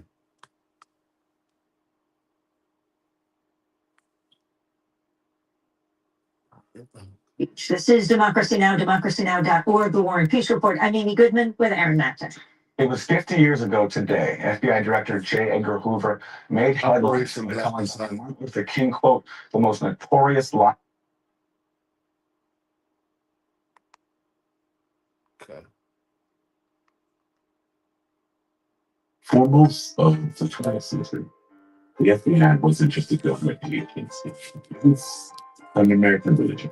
The G-Men, the touch of it, in movies and TV shows, scripts often divided by the Bureau themselves. They were straight arrow scientists and law enforcement. They caught the kidnappers, they broke up the mob, and they stood as a shield against chaos. But while they were playing that story on television, it was a different reality happening in the dark. For decades, the Bureau functioned as a domestic political police force, one that viewed the Bill of Rights not as a rulebook, but as an option. So today, we're going to walk through that system that J. Edgar Hoover built.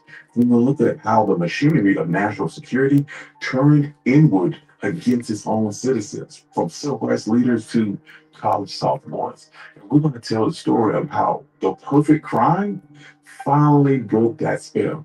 So let me show you the trail that turned the G-Man into a ghost story. So to understand what happened, you have to understand Communism. the atmosphere in America. This is the Cold War, the Red Scare. For decades, the American political establishment was gripped by a singular fear: communism. It wasn't just Soviet tanks. It was the fear that subversion was rotting America from the inside. J. Edgar Hoover, who took over the bureau in 1924, was the high priest. 1924. Shit. Was a fluid term. And he didn't just mean a Soviet spy. He meant the civil rights movement. He meant the anti-war movement, the gay rights organizations, and the feminist movement. By the late 1960s, the country was on fire. Cities were burning, campuses were revolting against the Vietnam War, and the Black freedom struggle was challenging the racial hierarchy. The FBI stopped looking for crimes and started looking for ideologies. They created a secret list like the Security Index, a roster of 20,000 Americans who were to be rounded up, detained without trial in the event of a national emergency. These were bombers, professionals, labor organizers, writers. The Bureau had convinced themselves that to save democracy, they had to suspend it. But the public didn't know about this index. They trusted the badge until the night of March 8, 1971. This heist changed history. William David, a physics professor at Haverford College, was malmannered as a father, he was a pacifist.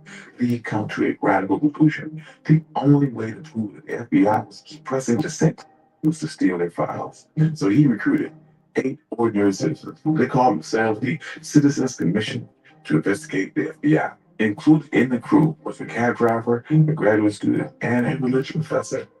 They spent months casing the FBI's field office in Medium, Philadelphia. It was a small suburban outpost. They noticed security was almost non-existent. Standard locks, no alarms. They picked the perfect night, the fight of the century between Muhammad Ali and Joe Frazier. There would be no police, guards, and the neighbors would be glued to the radio and TV. So while Ali was taking punches in the rain, they were breaking the lock. They walked into the darkened office. They take cash. They didn't take any weapon. They packed up every single cabinet's contents into a suitcase and walked out. From there, they drove to a farmhouse, covered the windows with blankets, and began to read. And what they found wasn't critical evidence. It was political dynamite. They Mayor Rouse, I'm looking for Congress to fight for you. Crazy, bruh. Crazy. Y'all all right? Everybody good? President Trump is fighting to save this country. And I'm proud that I stood by him since day one. In Congress, I'll stand with Trump to make life. Everything political, man. All this woke garbage that's poisoning our country. It's time for a little common sense. Let's take our country back and put America What's first. this shit here up, man? In the House, I'll have Trump's back. And yours. And they won't even let me skip that motherfucker. Green Arrow uses AI to build websites that manage appointments from different places online. So I can focus on fixing the work of parent. Chevy trucks are so dependable. It's the Chevy people who drive. They don't need permission to get going. They found a route slip with terrifying instructions. Trump won't let you skip his shit. God damn. And get the point across that there is an FBI agent behind every mailbox. They also found a strange acronym that no American had ever heard of before: COINTELPRO. COINTELPRO. What was COINTELPRO? The acronym actually stood for Counterintelligence Program. It was a secret series of operations designed not to arrest targets but neutralize them. The stolen files, the investigation that followed, revealed a playbook of psychological warfare. One of their most chilling examples was the campaign against Dr. King. The FBI wiretapped his homes, Buck's hotel rooms. They didn't find him committing treason, but they did find him committing extramarital affairs. In 1964, the FBI mailed a package to King's home. It contained an audio tape of him in a hotel room and an unsigned letter. The letter called him an evil, abhorrent beast. It suggested that he remove himself, sent by the federal government to a civil rights leader. In Chicago, the FBI provided floor plans to Fred Hampton's apartment to the local police before the raid that killed him. In Los Angeles, agents forged letters using cartoons and insults to incite a gang war between the Black Panthers and a rival group called the U.S. Organization. The goal was written within their memos. Yo, they got that shit from the Nazis, man. They got that shit from World War One. They got that shit from Hitler, bro. Them same psychological tactics, COINTELPRO, counterintelligence. Yeah. J. Edgar Hoover, the man, 33rd degree Mason. It was to prevent the rise of a Black Messiah who could unify the movement. But they also went beyond politics. Yeah, Black Messiah, right? Actors on the scene. I'll run it back. To prevent the rise of a Black Messiah who could unify the movement. But they also went beyond politics. They targeted actress Jean Seberg because she supported civil rights groups. They planted false stories in gossip columns saying that her pregnancy was a result of an extramarital affair with a Black Panther. This is not law enforcement. It is a state-sponsored destruction of people's lives.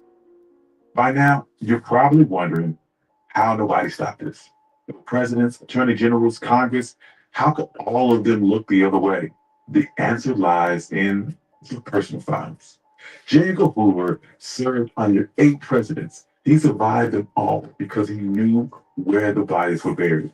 The FBI collected dirt on everyone.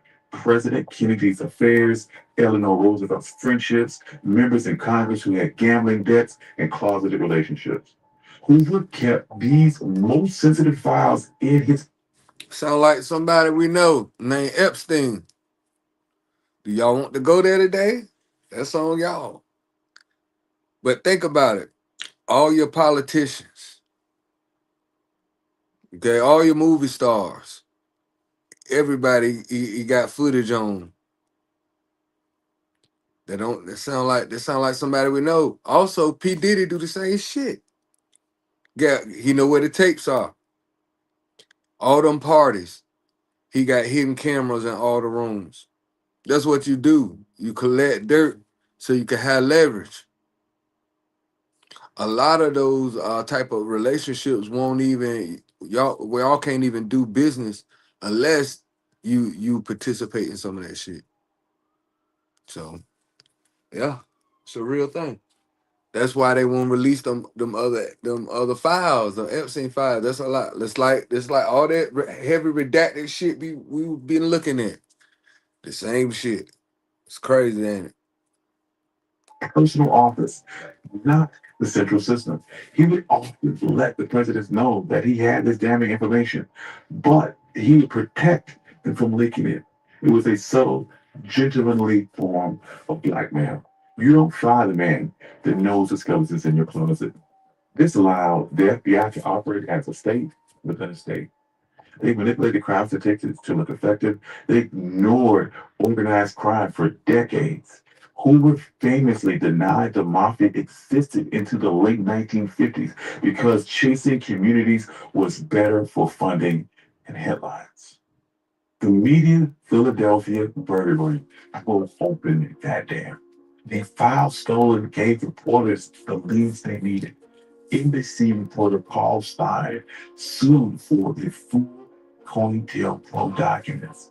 By 1975, the pressure was so high, the Senate formed a church committee led by Senator Franklin Church. For the first time, cameras were turned on the files. The hearings were shocking. The American public watched as intelligence chiefs admitted to opening 200,000 pieces of mail, to sending the letter to Martin Luther King, to keeping a list with millions of names. Senator Church famously warned that the government's capability to monitor citizens was so complete that if they were to ever turn into tyranny, there would be no place to hide. That was the moment that America lost its innocence. The G-men weren't heroes anymore. They were the people who listened to your phone lines. J. Edgar Hoover died in 1972. His secretary, Helen Gandon, spent weeks destroying his personal files. We never know the full extent of what was in them. And while the Treasury Committee brought reforms like the Foreign Intelligence Surveillance Act, tension still remains. COINTELPRO is officially shut down, but the tools did not vanish. Decades since, we're still seeing similar tactics used against Central American groups in the 1980s, Muslim communities after 9/11, and environmental activists being labeled as eco-terrorists. The technology has changed, wiretaps to metadata, file cabinets to data centers, but the impulse is still the same. Security agencies naturally expand in power unless they're constantly being checked. The Citizens Commission burglars were never caught. The FBI hunted for 5 years, closing the case in 1976. It wasn't until 2014 that they stepped forward publicly to reveal their identities. They were regular people who realized that sometimes, to save the law, you gotta break it. The history of the FBI teaches us a difficult lesson. Institutions do not listen self. The gold standard was a myth that was left marked. If it wasn't for the burglaries, the whistleblowers, the journalists, we might still be believing in that fairy tale. Now, if you want to read the actual documents that they stole, receipts of the secret police. Well, shit. That's pretty much letting you know, man, what it is, bro. You know what I mean? That's crazy that we ended up going traveling down that road. I mean, you know what I mean? It literally ran us right into the Epstein shit, the shit that's going on now. The biggest deal with him, it's not even the sex trafficking, because this shit been going on forever. You know what I mean? But the main thing is, in those files, the people, the list of names that's associated with some crazy shit, the heavily redacted names, but the majority of the victims' names and addresses aren't redacted. You see what I'm saying? But it's leave, you know what I mean, access, you know what I mean, which is crazy. It's a lot of moving parts, man. So like I said, I mean, we could tap into it right quick. You know what I mean? Just to well, I'll do this. Because also, to me, because while I got y'all up here, y'all know about the reporter, right? Uh Susanna Guthridge or whatever, her mom, the kidnapping, whatever. Is like y'all see that shit show circus, right? There's the craziest shit ever. It's the craziest shit ever. So it's not reality. It's not reality. I don't think at all that somebody just randomly kidnapped that lady's mother. I really, really think it's a underlying situation going on dealing with Epstein. And what to me ties that together is two things. First of all, her husband has big ties to Epstein's campaign when he was campaigning for the Al Gore and Bill Clinton campaign. Also dealing with Savannah, her ties, her name is actually mentioned in the Epstein's files as well concerning coverage of I guess the sex traffic, the sex ring. They was gonna come out with a story, and her name was mentioned. So it's a lot of moving parts. Then we got to talk about the Bitcoin as far as the ransom note and dealing with untraceable money. So yeah, man, shit, we could tap into it right quick. Shit, let's see. Um,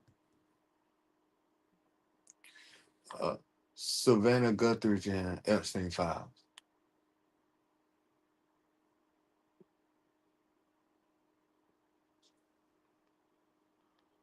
All right, so let's see what come up. All right. Most of my classmates were also working adults. So you feel like you're in a place where you belong.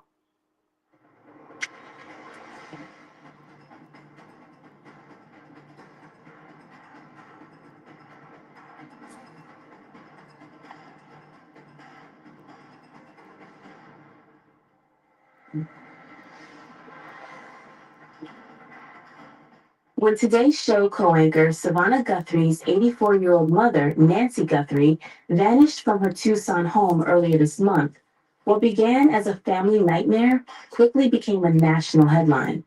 Nancy Guthrie was last seen on January 31st in the Catalina foothills area of Arizona.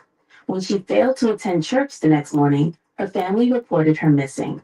Authorities now believe she did not leave voluntarily. Investigators say blood matching Nancy Guthrie's DNA was found on her porch. There were signs of a struggle, and the case is now being treated as a possible abduction. As the search intensified, something else began to happen online. Old clips of Savannah Guthrie's journalism, specifically her 2019 interviews with survivors of Jeffrey Epstein's sex trafficking ring, suddenly resurfaced and started trending again. Back in September 2019, just 2 months after Jeffrey Epstein died by suicide in jail, Savannah Guthrie conducted a series of exclusive NBC Dateline interviews with women who said they were abused and trafficked by Epstein and his associates. One of those interviews was with Virginia Giuffre, who, in her first exclusive television interview, described being trafficked and sexually abused as a teenager. The special also gave a platform, many for the first time, to other survivors, including Anuska DeGiorgio, Rachel Benavidez, Jennifer Arauz, Marike Chertuni, and Shantae Davies. At the time, the reporting was widely praised as giving survivors a voice. But now, those same interviews are being pulled back into the spotlight, not by journalists, but by social media speculation. Posts began circulating, drawing their own conclusions, suggesting without evidence that Savannah Guthrie's past Epstein reporting and her mother's disappearance could somehow be connected. One post on X read, quote, "Oh, I didn't know Savannah had interviewed Epstein. This whole thing gets more and more strange." Another claimed, quote, "They will kidnap an elderly woman too." Others went even further, making allegations without proof, connecting unrelated deaths, and suggesting shadowy retaliation. There is no evidence supporting these claims, but the speculation kept spreading. Here's what is confirmed. In the latest release of the Epstein files, documents from the Department of Justice do reference Savannah Guthrie's Dateline interviews. One redacted email discusses a list of survivors interviewed for Dateline. Another notes, quote, "She's done another interview with Savannah Guthrie. They plan to air it on Today and Dateline." The mentions relate to media coverage, not wrongdoing. There is You know no what I'm saying? So she was about to come. She had the victims. She was about to do a goddamn special on that shit, and they kidnapped her goddamn mama, allegedly. indication that Guthrie herself is under investigation, and no confirmation of any link between those interviews and her mother's disappearance. Yeah, right. The search for Nancy Guthrie continues. Authorities say a ransom note purportedly involving cryptocurrency is being investigated, though its authenticity has not been confirmed. The FBI and the Pima County Sheriff's Office remain involved. No suspects have been publicly identified, and officials continue to urge the public to share any credible tips. For now, what remains is a painful reality. A journalist who once helped expose a powerful criminal network is now waiting, like any daughter would, for answers about her missing mother. And until facts replace speculation, this story remains one of uncertainty, not conspiracy.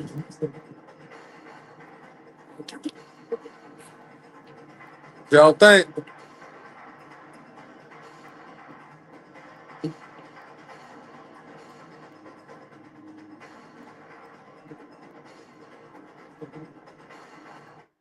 Y'all think, man? Tell him. Oh shit. see. TMZ connection with Epstein file.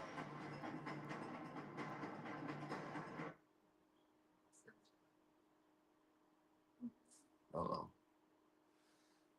TMZ connection with Epstein files.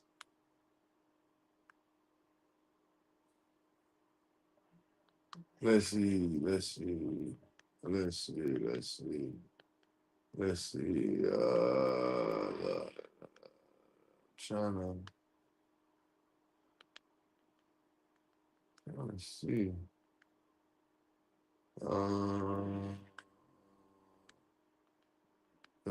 Cause it's like that dude that run it. I forgot the dude name. So I wish I had the dude name. Let me see. Uh, let's see. Uh, let's see. So 3 million pages of. Yeah, we know about all that shit. We know about the basics. But I'm trying to. Oh, but check this out. His assistant, his number one lady, Maxine. They saying that the Maxine she was that gave her and matter of fact we could play that her deposition.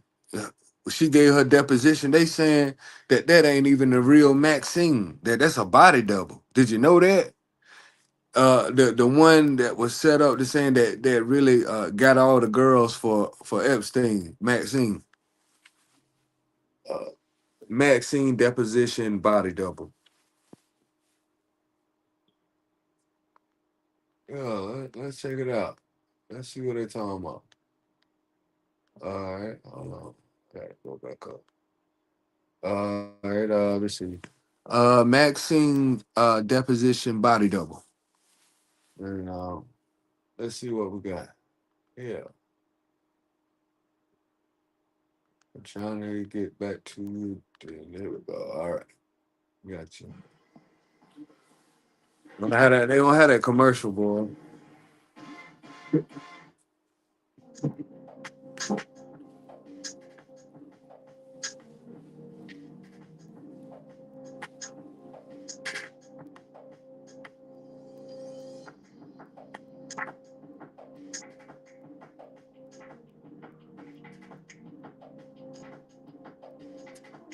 They saying the nose, the ear, the nut, they saying it's somebody that's put a wig on that mother.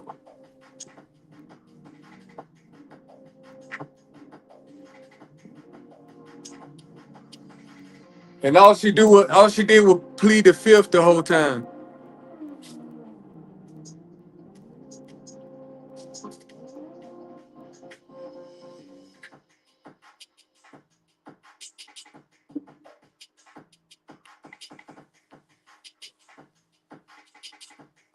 They saying the damn nose and the eyes and shit don't line up.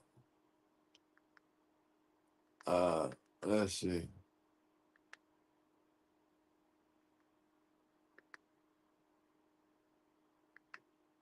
Ain't too many people talk, you know what I mean?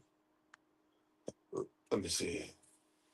Maxine body double. You know what I'm saying? Let's see. Maxine deposition body double. You know what I'm saying? We do that. Maxine, uh, Maxine Maxwell body double. I'm trying to find. Okay. There we go.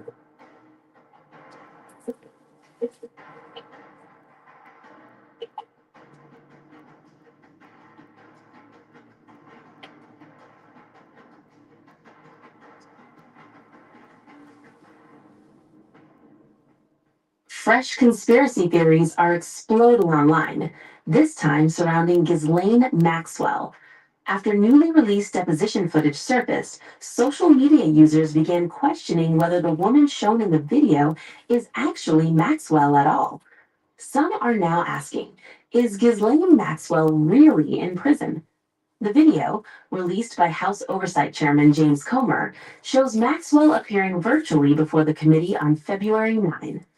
In the footage, she invokes the Fifth Amendment repeatedly, refusing to answer questions about her relationship with Jeffrey Epstein and declining to respond to allegations involving the trafficking of young women. But instead of focusing on what she said or didn't say, some online commentators are focused on how she looks. A post on X from commentator Mario Naufal amplified speculation, claiming, quote, Ghislaine isn't even the one sitting in that cell. The post suggested that the woman in the deposition video looks nothing like earlier images of Maxwell, pointing to perceived differences in facial features. Another user wrote, quote, she's either chubbed up on carb-heavy prison food, or that's a different person. The theories didn't stop there. An account known as the White Lady went further, calling the deposition video, quote, one of those staged events that is not true. Another post even jokingly speculated about the real identity of the person in the video. The comparisons quickly spread. Side-by-side images, zoomed-in screenshots, and dramatic captions, fueling a new wave of suspicion. However, and this is important, these claims remain purely social media speculation. Official court records, prison documentation, and multiple verified reports confirm that Maxwell has been incarcerated since she was sentenced in 2022.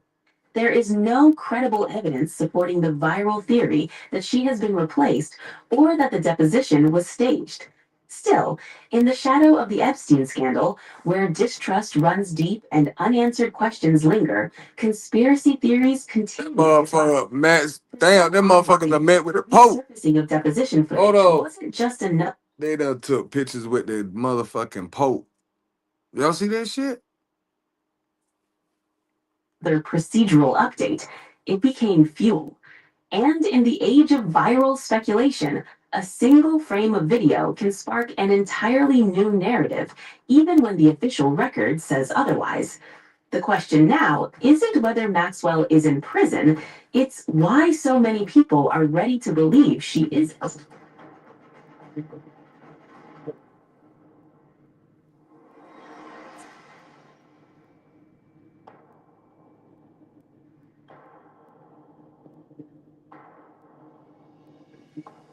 Look at that. Look at that damn nose. That ain't her.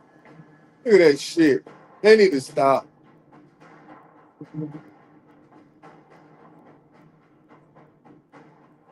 Look at that shit. Oh my God. That's wrong.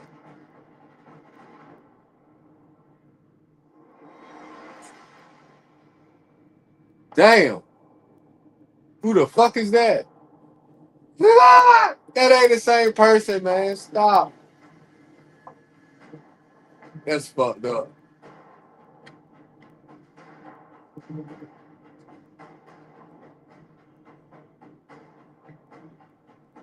Who is? Ha! Let me pause. Let me pause it, bro. What the fuck is that? Who is that, bro? Look at that. Why are they trying to tell us that that's the same person, bro? They saying we can't prove it, but don't trust what we looking at. She ain't even make it to her deposition, allegedly. Look at that. They trying to say that that's the same person. Look at how big the lips are spread. Look how big the lips are spread, right? And look how narrow. It's like the lips and the nose are big as hell compared to this lady, man. That's crazy work. That ain't right. They trying to say that that's the same person, y'all.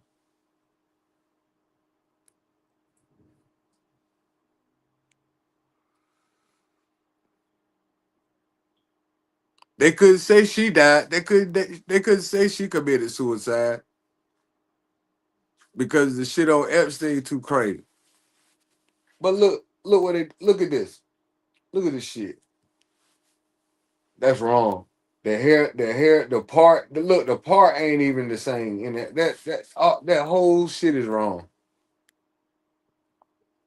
Who the fuck is that? Look at the chin, bruh. Look at the chin struts. This shit crazy. Yo. Great. Great.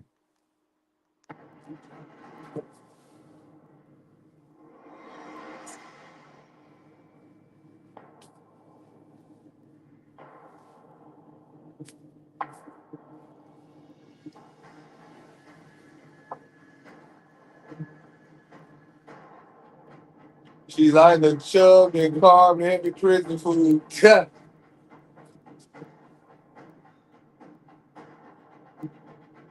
Damn.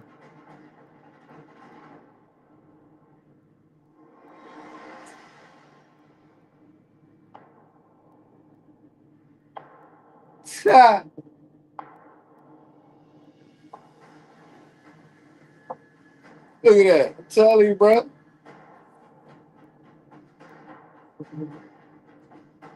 Don't nothing line up.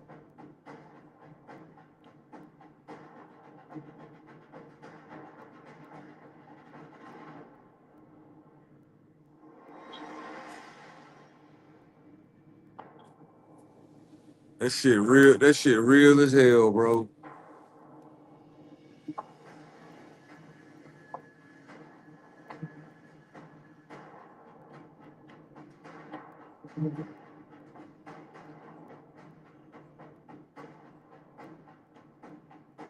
So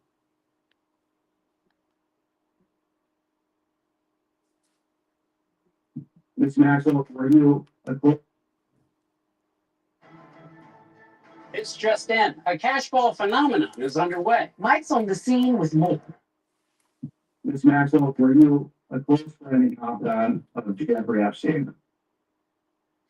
I would like to answer your question, but on the advice of counsel, I respectfully decline to answer this question and any related questions. My habeas petition is pending in the Southern District of New York. I therefore invoke my right to silence under the Fifth Amendment to the U.S. Constitution. Let the record reflect that Ms. Maxwell has invoked the Fifth Amendment against self-incrimination. Ms. Maxwell, please be very clear. that nigga, that can't even keep it straight. He know that ain't that lady, bro. I invoke my Fifth Amendment right to silence. Ms. Maxwell, did you at any time play any role in Jeffrey Epstein's activities involving the recruitment, grooming, or trafficking of young women or girls? I invoke my Fifth Amendment right to silence. Let the record reflect that Ms. Maxwell has invoked the Fifth Amendment against self-incrimination. Ms. Maxwell, please be very clear. Are you declining to answer the question put to you solely on the ground that you believe the answer will incriminate you? I invoke my Fifth Amendment right to silence. Shit. Ms. Maxwell, have you ever coerced, directed, or otherwise instructed any young woman or girl to provide sexual favors to Mr. Epstein or any other individual? I invoke my Fifth Amendment right to silence. Shit. Hold on, bro. This shit remind me of the Dave Chappelle episode. Y'all remember that? When Dave Chappelle went to jail and it was like, yo, Phil, 1, 2, 3, 4, 5, Phil. I plead the Phil. Yeah. Y'all remember that, Dave Chappelle. Let me see if I can bring that shit up. But that's exactly what she doing. Well, whoever this person is, because it ain't Garlene Maxwell. Ms. Maxwell has invoked the Fifth Amendment against self-incrimination. Ms. Maxwell, please be very clear. Are you declining to answer the question put to you solely on the ground that you believe the answer will incriminate you? I invoke my Fifth Amendment right to silence. Ms. Maxwell, did you and Jeffrey Epstein attempt to surround yourselves with influential individuals to curry favor and shield yourselves from potential scrutiny? I invoke my Fifth Amendment right to silence. Let the record reflect that Ms. Maxwell has invoked the Fifth Amendment against self-incrimination. Ms. Maxwell, please be very clear. Are you declining to answer the question put to you solely on the ground that you believe the answer will incriminate you? I invoke my Fifth Amendment right to silence. Ms. Maxwell, can you please provide us with all the names of other additional co-conspirators to the crimes perpetuated by you and Jeffrey Epstein? I invoke my Fifth Amendment right to silence. Damn, Let the record reflect that Ms. Maxwell. that's crazy. Let your ass try that shit in court and see what they say. I plead I say my Fifth Amendment right. Shit.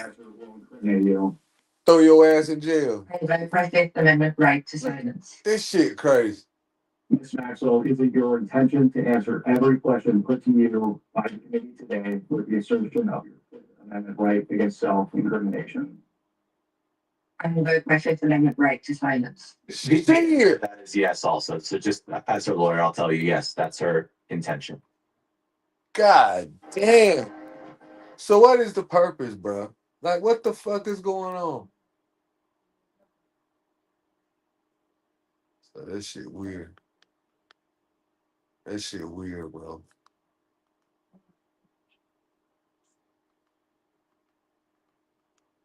House Rule 10 grants the committee broad jurisdiction for the committee.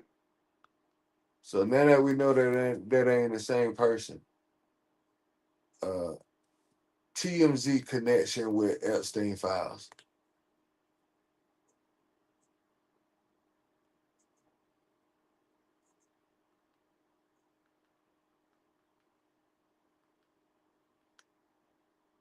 The Epstein files released last year show pictures of Jeffrey Epstein hanging out with former Trump advisor Steve Bannon, but the latest batch reveals a far more personal relationship between these two men. In hundreds of text messages and emails between them, their relationship and close friendship is apparent, including. That's the CNN.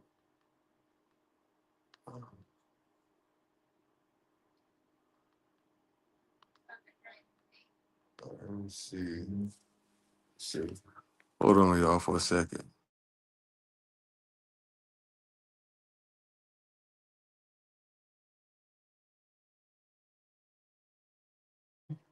The Department of Justice for full. Let's see. And I'm down. I'm down to hold anybody accountable. I'm down for us to enforce our congressional. This the hearing. This the live hearing, y'all. Our power as a separate and co-equal branch of government. But I want to call the question: will my colleagues on the other side of this dais also hold accountable the Attorney General that has been illegally withholding evidence that has been subpoenaed by this committee and in a bipartisan law passed on the floor of the House? Is it just political theater? Are you just trying to point fingers and say, like, it's you, it's not us, it's them? Or are we here to do the work of holding accountable people who have committed heinous crimes against women and girls and people who might know about them? Are we doing that work, or are we just pointing fingers and trying to consolidate our own political power? That's a question I know that my constituents have, and it is one that I'm asking my colleagues on the other side of the dais. Thank you. You're back. Chair, any member seek recognition? Chair recognizes Ms. Tlaib from Michigan. And he a Republican. The dude that run the chair. I think many of us were there with the survivors, and I'd like to bring them And into. you know the Trump mentioned in that bitch Not just one about president, 35,000 times. that have been connected to the Epstein sex trafficking. One of them even testified about walking into the house, the butler opening the door.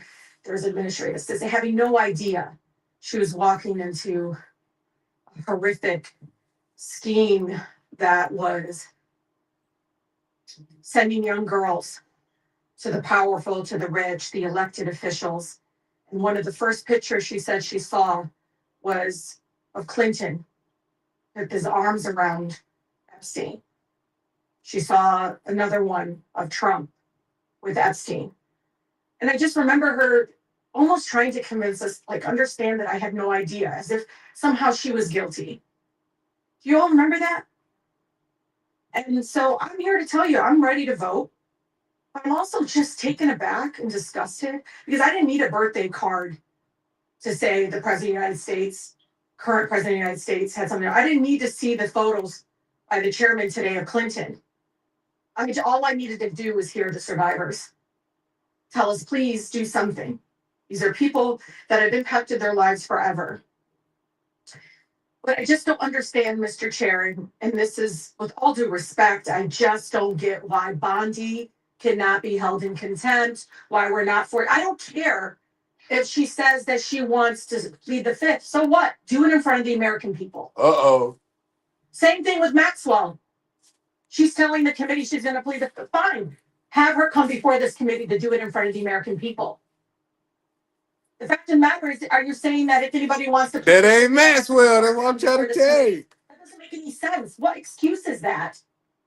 That doesn't make any sense. North Carolina needs a war. Oh, man. Funny. How come we haven't forced J.P. Morgan Chase before this committee? Oh, shit. She made me banks. Bank of America to come before this committee. Oh, shit. It is so disgusting. Come on, banks. Why everybody's so distracted by this. She ain't say Goldman Sachs, though, did she? She didn't say Goldman Sachs. But who was funding it?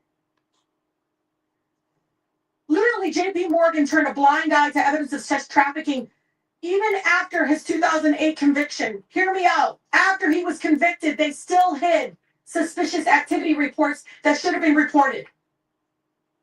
You know, you see the fact that continuing them saying, well, in 2028, agreed to pay what, $290 million to settle a lawsuit. I don't care. You come here, and because it's the truth, y'all. You guys got to realize Epstein's not the last person. There's probably another Epstein out there right now doing sex trafficking right now.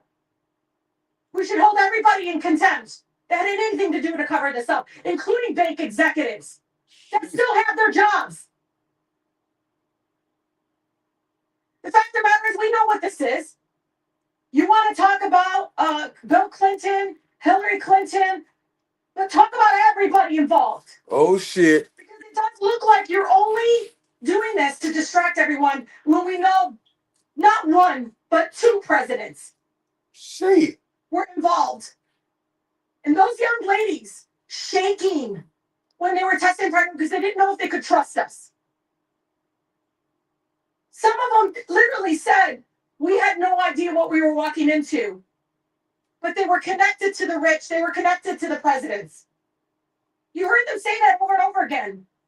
But one of the things they continue to say is follow the money.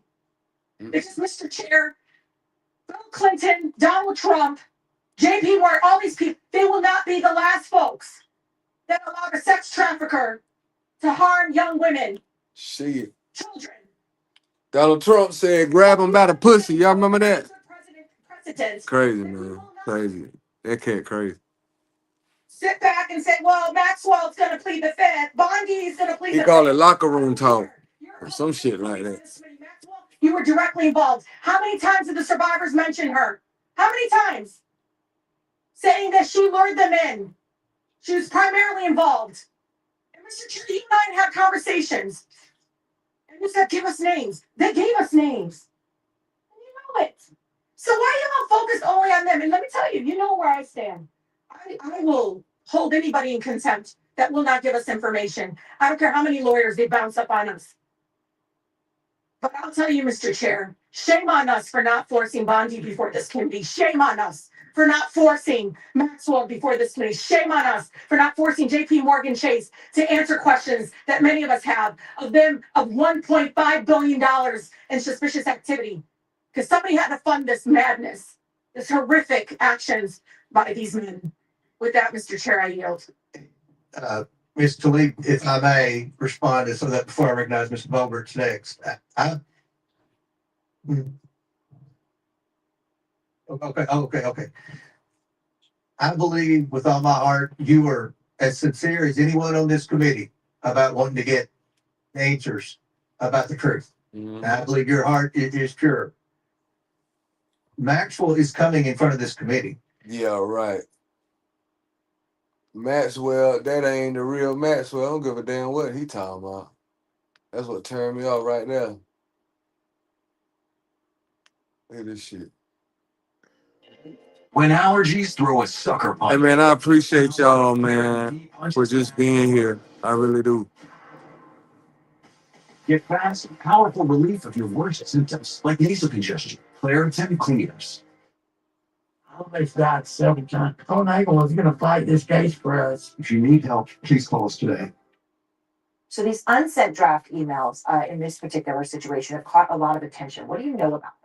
That's right. Well, Aaron, these two drafted emails are both dated July 18th, 2013, and they were saved in Jeffrey Epstein's email accounts. They appear to be draft emails from Epstein to itself. It's not actually clear who authored them, and there's no indication the messages were ever sent, no evidence they were shared with Bill Gates or anyone else. Now, in those draft emails, Epstein or whoever authored them makes graphic and explicit and unverified allegations about Gates. Within one email, Epstein claimed he helped quote, get drugs in order to deal with the consequences of sex with Russian girls and set up illicit trade with married women. The email also references Gates asking Epstein to provide Adderall for bridge tournaments. One draft email alleges that Gates tearfully asked Epstein to delete messages referencing an STD, writing your request that I provide you antibiotics that you surreptitiously give to Melinda. It also Damn. Gates asked to delete Bill Gates, bruh. his penis. Now, a representative for Gates Damn. totally denied those claims, telling CNN they were quote absolutely absurd and absolutely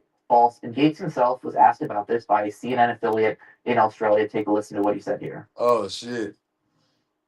Apparently, Jeffrey wrote an email to himself. That email was never sent. The email is, false.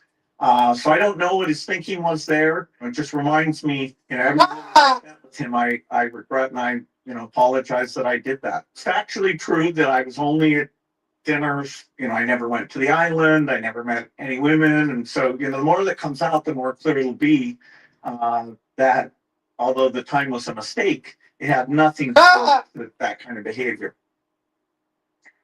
And that's his response. It seems like within the past. He said he emailed it to himself. Between the two, Epstein and Gates, and the meetings listed in the Justice Department files. Can you tell us what that showed?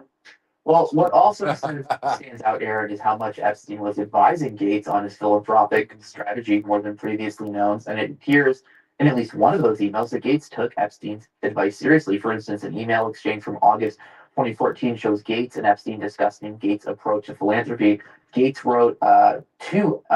wrote to Gates, I am confident that with the right approach, you'll be able to raise at least 100 billion. Everyone of hyper wealth is dealing with the same issues.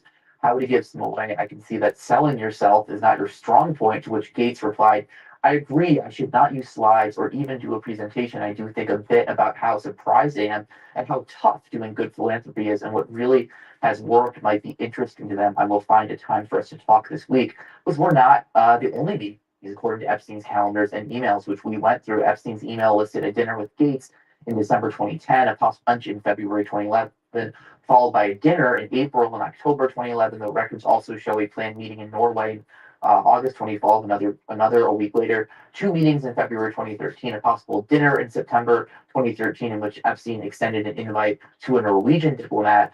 We also saw a Google Calendar reminder for a Skype, a meeting with Gates in January 2014, a meeting and a phone call in September 2014. And there's also this February 2011 message where this jump crazy, bro. Saying, quote, you and I are invited to Seattle to spend serious time with Bill Gates. And again, Aaron, all of this occurring years after his 2008 conviction. Yeah, years after that, of course, as he was registered. Damn. Now, Melinda French Gates and Bill Gates' ex-wife, they're divorced now. She broke her silence this week, and she was candid about Epstein in the sense of what that did, that entire thing did to their marriage. And she talked about how she felt seeing her ex-husband as the subject of those draft emails, and in all these mentions of those draft emails that you went through that are too disgusting to recount. Here she is. whatever questions remain there of what I Bill don't Gates' really ex-wife. get to know all of it. Those questions are for those people and for even my She try to stay out of it. not me. I'm able to take my own sadness and look at those young girls and say, my God, how did that happen to those girls? Right. And so for me, it's just sadness for, I left my marriage. I had to leave my marriage. I wanted to leave my marriage. I had to leave I felt I needed to eventually leave the foundation. For me, I've been able to move on in life. And I hope there's some justice for those now women.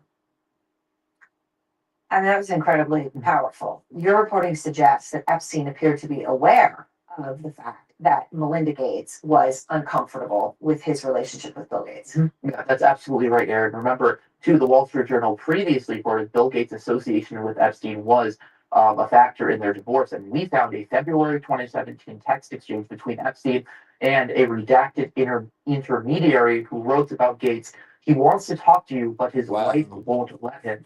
That same intermediary wrote to Gates wrote to Epstein that Gates, quote, loves you and says hi, but made clear that Melinda objected to continued contact. Epstein then suggested Melinda connect with Kathy Rumler, that's a former Obama White House counsel and a friend of Epstein's, to reassure Melinda. He said, Bill met my friend Kathy Rumler, Obama counsel for 5 years. Obama and this shit. God dang. Other side of Jeffrey Epstein wrote. And mind you, there's 6 million files that existed.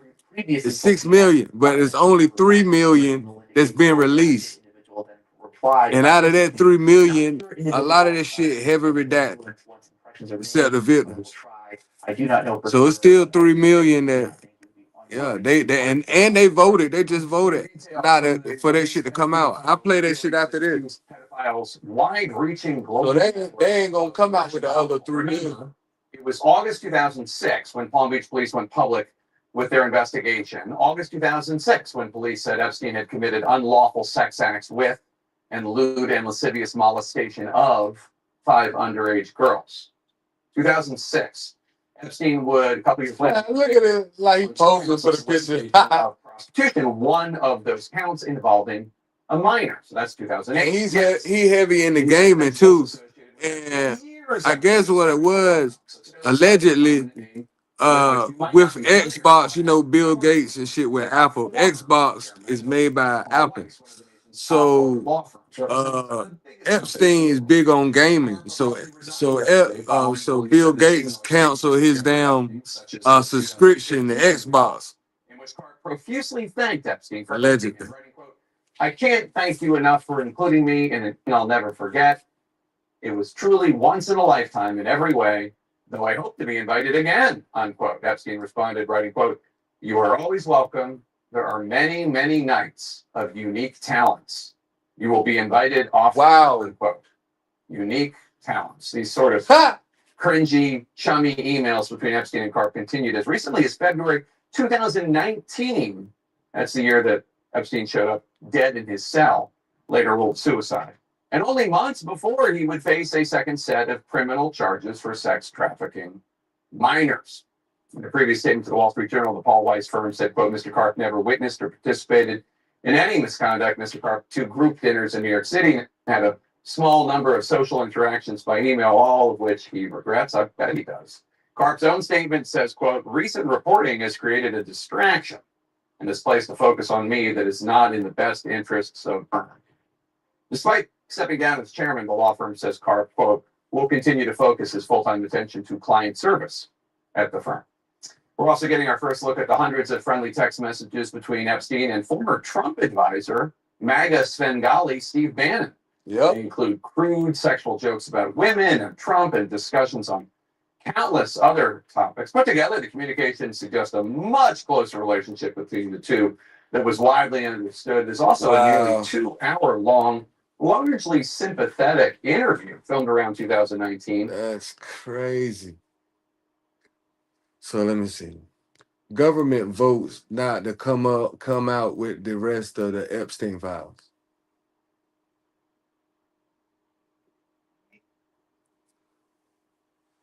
Let me see what come up. Hold on, y'all.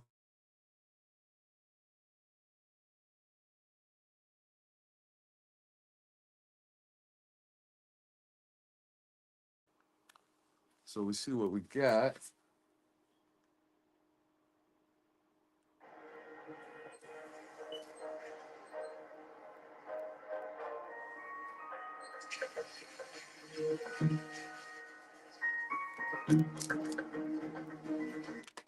Facing bipartisan backlash, the Department of Justice sending a letter to Congress defending its handling of the release of more than 3 million pages of files tied to convicted sex offender Jeffrey Epstein. In a letter it was legally required to send, the DOJ listed more than 300 high-profile names that appear in the files. It includes some people who've been dead for decades and is not evidence of any wrongdoing. Some have no known association. Elvis Presley. Like Shit. Elvis. And the DOJ arguing the millions of pages the department withheld and the heavy redactions in the records it released were to comply with privacy protections in the law, writing no records were withheld or redacted on the basis of embarrassment, reputational harm, or political sensitivity. Some lawmakers not buying it. This is a massive cover-up being led by the White House and the DOJ. Even several Republicans arguing the DOJ did withhold files or redact information the new Epstein Files Transparency Act explicitly says must be made public. Republican Congresswoman Nancy Mace writing the excuses provided for not releasing all the files will not hold up in a court of law. This isn't going away until people go to jail. 40 minutes of me catching you red-handed. And lawmakers directly criticizing the Attorney General, saying she ducked questions last week on why the names of some high-profile men were blacked out in the files, while some victims' identities were revealed. She wasn't confident enough to engage in anything but name calling in a hearing. And so, no, I don't have confidence in her. Meantime, in Hollywood, high-profile sports and talent agent Casey Wasserman announced he's now selling his agency after the DOJ files revealed he exchanged emails with Epstein's now convicted co-conspirator Ghislaine Maxwell in 2003, years before Epstein first pleaded guilty to sex crimes. In an email to his staff, Wasserman said he had, quote, limited interactions with Epstein and Maxwell, but said he now believes he's become a distraction to the company's work. And he said he's devoting his full attention to his other role as chairman of the 2028 Los Angeles Olympic Games. Michael. All right, Jay, the fallout seems to be far from over. Thank you so much for that. Damn.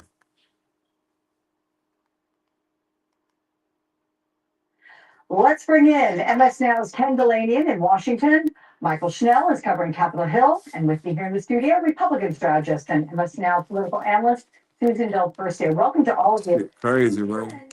It's really something to see Kurt Cobain, whose name comes up 4 times, alongside someone like Noam Chomsky, whose name comes up nearly 3,800 times, with no clarification at all as to why they're in these files or in what context they're included.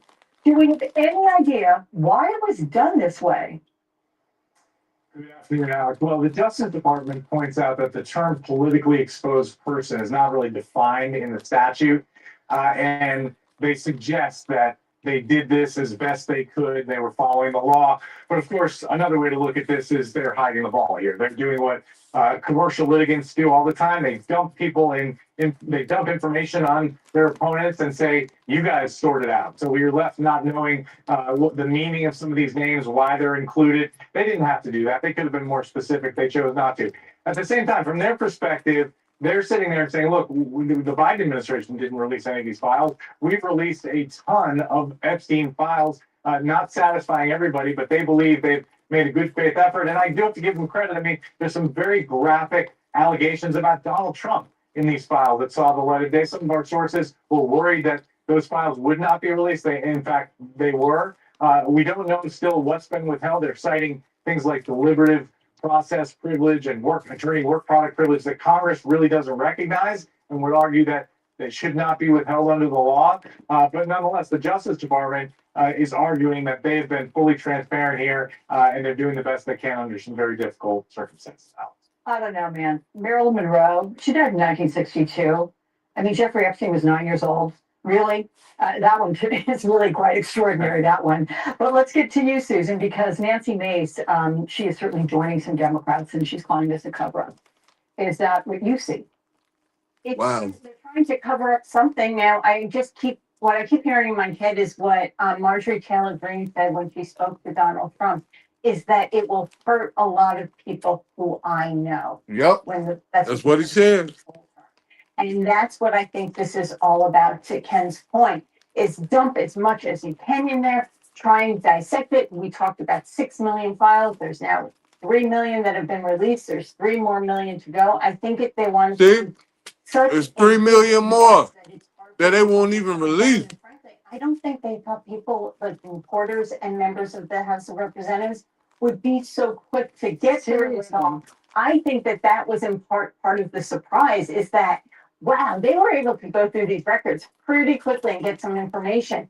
The other side of this, which I think lawmakers and others are very acutely aware of, is there's a lot of things like the 302s, the files that the victims have that gave to the FBI, and those are not public. And these victims know who they file those reports against. They sure do. And they sure do. And they've been very, very restrained, much more to credit to them. I hope there's some type of witness protection. And lawmakers have said, I will not release those names. But those the victims, and when they see enough is enough and they're done, beware, because those names are coming out. So Michael, what else are we hearing from lawmakers on this? Yeah, look, Alex, they're not satisfied. And this report to Congress about the redactions was something that a lot of lawmakers were looking forward to and pointing to over recent months, and Congress. Okay, so now Savannah Guthridge, husband, and Epstein.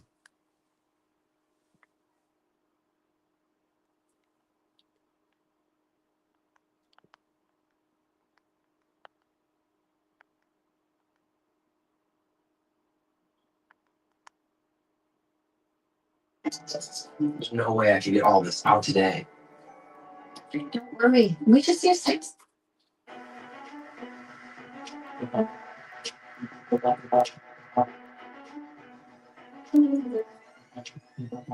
Savannah. Okay. I don't read that shit.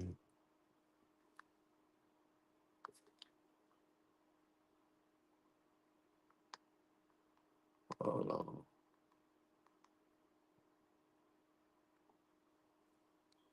Savannah Guthridge, husband, connection with Epstein.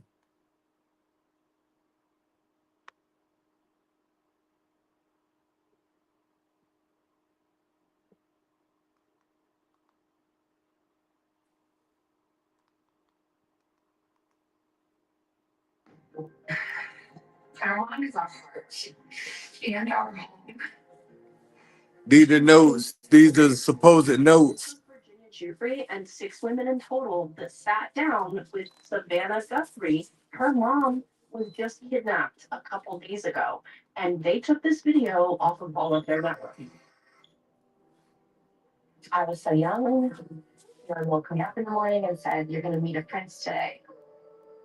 I didn't know at that point. Savannah Guthrie, who interviewed Epstein's accusers and is personally mentioned in the Epstein files, is now searching for her missing elderly mother, Nancy. Is it a coincidence? Well, not according to a new leak from an insider who allegedly worked for Savannah's husband, Michael Feldman. See, Feldman. Good job on the audio. And the files specifically mention this firm. You guys are great. To Epstein. And turns out one of Feldman's jobs for his company. I'm talking to y'all, talking to the government. And then there's the political connection. I could tell when they bugging my shit. Including senior advisor and liaison to Congress. However, Michael Feldman hasn't been heard or seen since Savannah's mother disappeared. He hasn't posted anything on social media. See? Issued any statements about his mother-in-law's disappearance. See? But even without all of these strange. Let's talk about it. That's his mother-in-law. So I'm gonna run it back.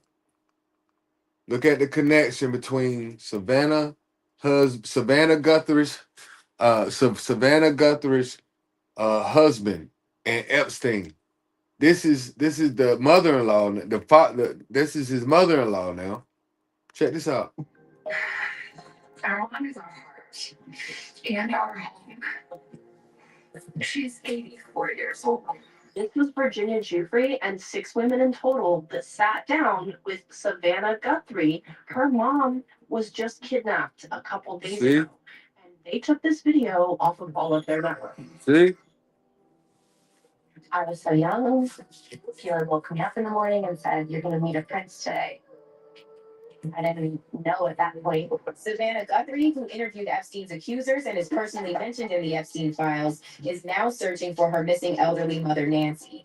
Is it a coincidence? Well, not according to a new leak from an insider who allegedly worked for Savannah's husband, Michael Feldman. See, Feldman founded a crisis management firm, and the files specifically mention this firm after someone recommended it to Epstein. And turns out one of Feldman's jobs for his company included scrubbing the internet of unwanted press. And then there's the political connection. Feldman held key roles in the Clinton administration, including senior advisor and liaison to Congress. However, Michael Feldman hasn't been heard or seen since Savannah's mother disappeared. He hasn't posted anything on social media or issued any statements about his mother-in-law's disappearance. Get out of here. But even without all of these strange connections, Savannah, her husband, and Epstein, this whole Nancy Guthrie kidnapping story was already bizarre from the jump. And the way authorities have been handling the case is suspicious on its own. They literally all look like they're giving a bad acting performance. And if so, do you believe that is local to some area or not? She's been taken somewhere much further at this point. Look at that shit.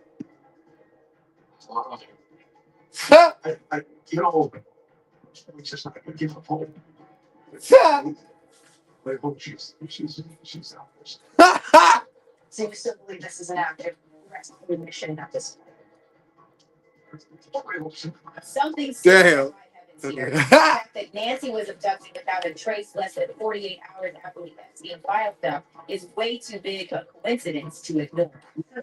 But yet they still ignoring it. Virginia Gray and other Epstein victims. Her mom has gone missing, and she's in the Epstein drop, the recent one. Yeah, they were watching her. She's mentioned 9 times. What? Nancy disappeared from her home in the middle of the night on January 31st, and the details are so bizarre that a lot of people are starting to believe this goes way beyond a simple ransom kidnapping. So the internet started connecting the dots, and turns out every trail people follow seems to circle right back to Epstein. First of all, Savannah Guthrie is personally mentioned in the Epstein files, doing an interview in 2019 with Virginia Giuffre, Jennifer Arios, and other Epstein victims. Somebody whose name was redacted in the files emailed Epstein to give him a heads up about Savannah's interview and listed all the victims who were interviewed for Dateline. Savannah's interview with Epstein victims aired on Dateline NBC on September 20th, 2019, and it revealed graphic details of crimes orchestrated by Epstein and his associates. Virginia Giuffre named Prince Andrew and describes incidents that took place in his London townhouse, in Epstein's New York mansion, and on his private island.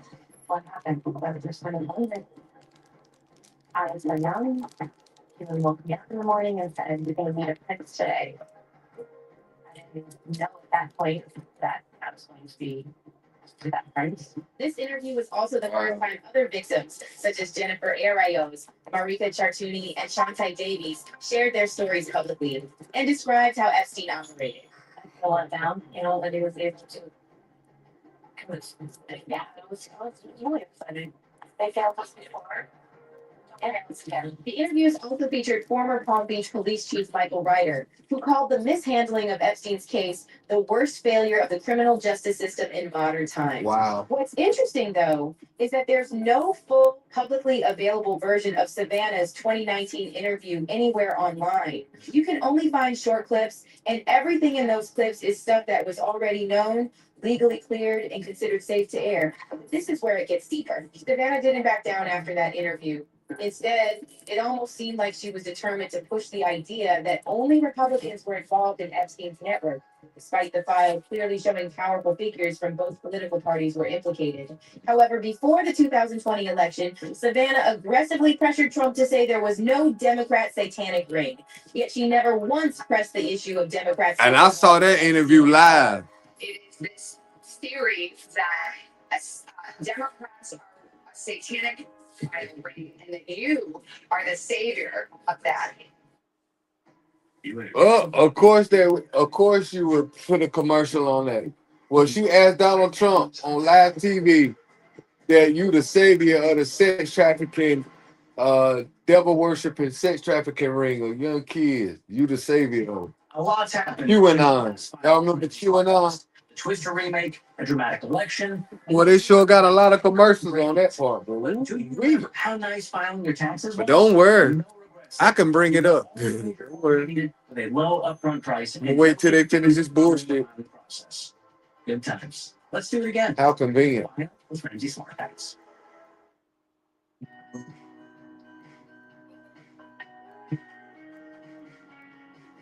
And then they show kids. Ain't that something?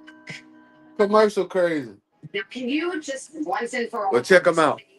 Is completely not true. It's about QAnon in its entirety. I know nothing about QAnon. Just You know, very you told me, but what you tell me doesn't necessarily make it fact. I hate to say that. I know nothing about it. even if you like it. That nigga lying. He lying his ass off. And I'm gonna bring that interview up. Years. He served as a Democratic political aide during the Clinton Gore administration, holding roles such as senior advisor and traveling chief of staff for Vice President Al Gore and acting as a chief liaison to Congress. He also worked in Clinton's 1992 presidential campaign and served in the Senate Democratic Policy Committee. Feldman later co-founded crisis management firm, the Glover Park Group, and this firm is actually named in the Epstein files as a suggested contact. Specifically, an email from 2015 involving Larry Summers suggests to Epstein that he should speak to someone at the Glover Park Group, pointing out the firm had helped Bill Clinton and General Petraeus. And get this, the website of the Glover Park Group has now been removed just days after the Epstein files were released. Wow. His mother went missing. But that's not all. Michael Feldman is also the founding partner of FGS Global, a major international communications, consulting, and advocacy firm. It turns out Feldman works closely with Greg Rothschild, a partner at FGS Global, who co-leads the firm's global. And I'm telling you, bro, for the people that's denying this shit, that don't see this shit, is dumb as hell, yo. That's how fucking sleep and sheep we are. We only believe what we told. It's clearly that's why they took her mom. Created which nation state? You see that? This isn't just a regular hunt. What that means is that carrying the powers. It seems like it's just a treasure map. Oh, wait. No.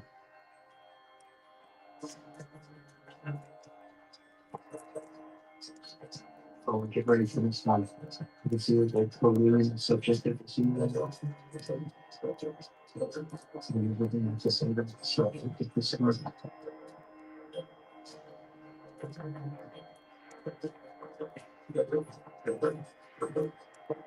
But you see that everyone is exactly despite them seeing things like this. Now let's circle back to Nancy Guthrie's disappearance. A lot of people online are now saying something is off about the investigation, and the fact that Nancy went missing at the same time 3 million of Epstein's files were released is an interesting coincidence, especially now that we know. Oh, my bad.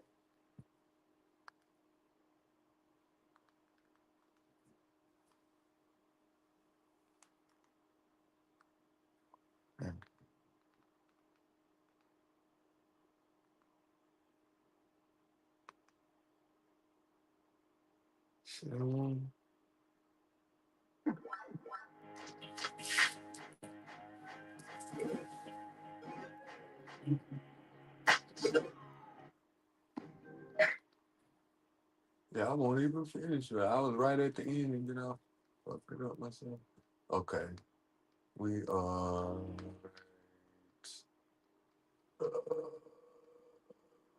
where are we at?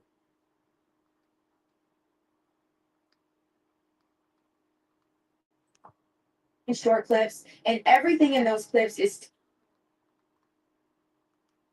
like that. Now, can you just once and for all see that that is completely not true? It's about QAnon and it's him. All right.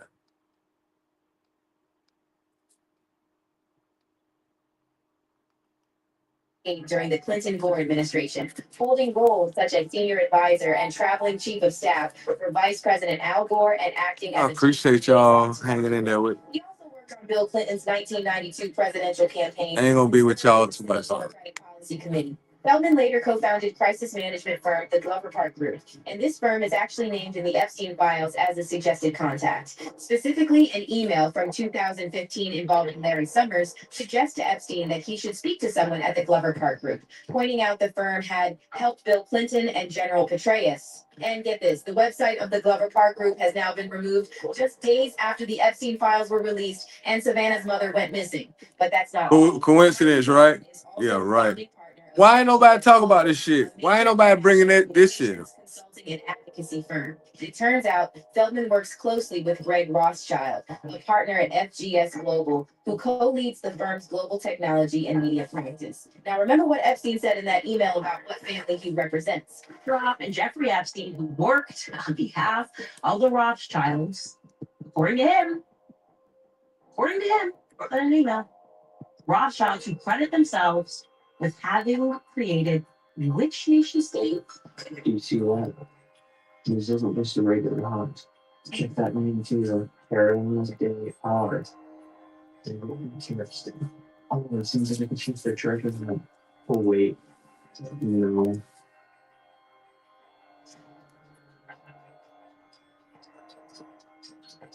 Oh, and get ready for this one. You see what both Koreans and subject that the scene does. Wow. So everything I'm just saying that. So I think this is Guess what? They are niggers. Ha! Guess what? They are niggers. But interesting, it's getting real for this. Despite them saying things like this, new Brazilian just arrived, sexy cute. Nancy Guthrie's disappearance. Damn. A lot of people online are now saying something is Talking about, guess what? They're niggers. Sexy Brazilians. It's just like, God damn. It's an international world shit, bro. Especially now that And the victim say, follow the money. as is her husband's company, the husband who worked for the Clintons. The same Clintons who are set to testify on the Epstein case in front of the House Oversight Committee later this month. Now, to be clear, this is all speculation. They supposed to testify next week. Maybe Nancy Guthrie's disappearance has nothing to do with the Epstein case. Y'all think something gonna happen before then? That's the real tale. They said they agreed to do a deposition. Are they gonna make it to their deposition? Is it gonna be another double? Double. Hold on. I saw Baphomet. I saw some devil worship. Oh. Okay, hold on. Okay, hold on. Yeah, that. Okay. Especially now that we know Savannah is personally mentioned in the Epstein files, as is her husband's company, the husband who worked for the Clintons. The same Clintons who are set to testify on the Epstein case in front of the House Oversight Committee later this month. Now, to be clear, this is all speculation. These could really be just weird coincidences, and maybe Nancy Guthrie's disappearance has nothing to do with the Epstein case. Y'all believe this shit weird coincidence? You know we can no longer put anything back. Donald Trump. Elites. Even the wildest conspiracies There we were go. by some of those files, so anything is possible at this point. And what is undeniable is that everything about the Nancy Guthrie case is extremely weird, and unlike anything we've seen before with kidnapping cases, Nancy has limited mobility, needs daily medication, and is mentally sharp, meaning she wasn't the kind of person who could just wander off on her own. Officials also found that her doorbell camera was disconnected in the early hours of the morning, and shortly after, her pacemaker stopped syncing to her apps, all within the same tight overnight window when she disappeared. There was also blood found in the entrance of the house that matched Nancy's DNA, and authorities say that's consistent with someone being taken against their will. However, despite all the media attention and a massive search involving local police, FBI agents, and homicide teams, no suspects or persons of interest have been officially identified, which is extremely unusual for a high-profile abduction. Now, there were reports about multiple ransom notes being sent to outlets like TMJ. However, those were later proven to be fake, and one ransom requester was arrested. Something about this just doesn't add up. And if the Epstein case taught us anything, it's that the powerful protect themselves, and anyone who gets in their way disappear. Maybe it's I'm gonna look at what's the name of that dude that owns TMZ. I think he in the files too. I'm about to yeah, hold on. Yeah, I'm about to hold on for a second.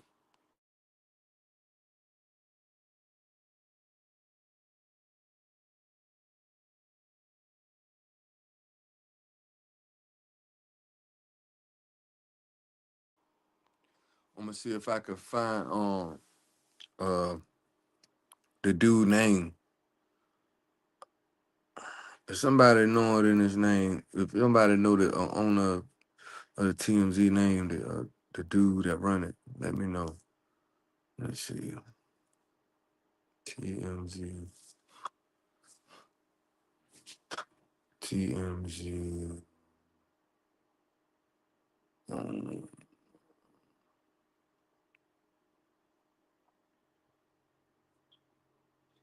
Okay.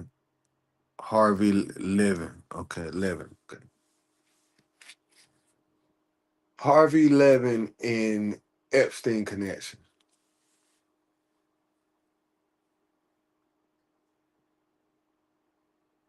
Uh-huh. Check it out. Check this shit out. This the TMZ guy, y'all. This the TMZ guy. Now they saying all the ransom notes they've been sending to TMZ. Nobody else, TMZ getting the shit, right?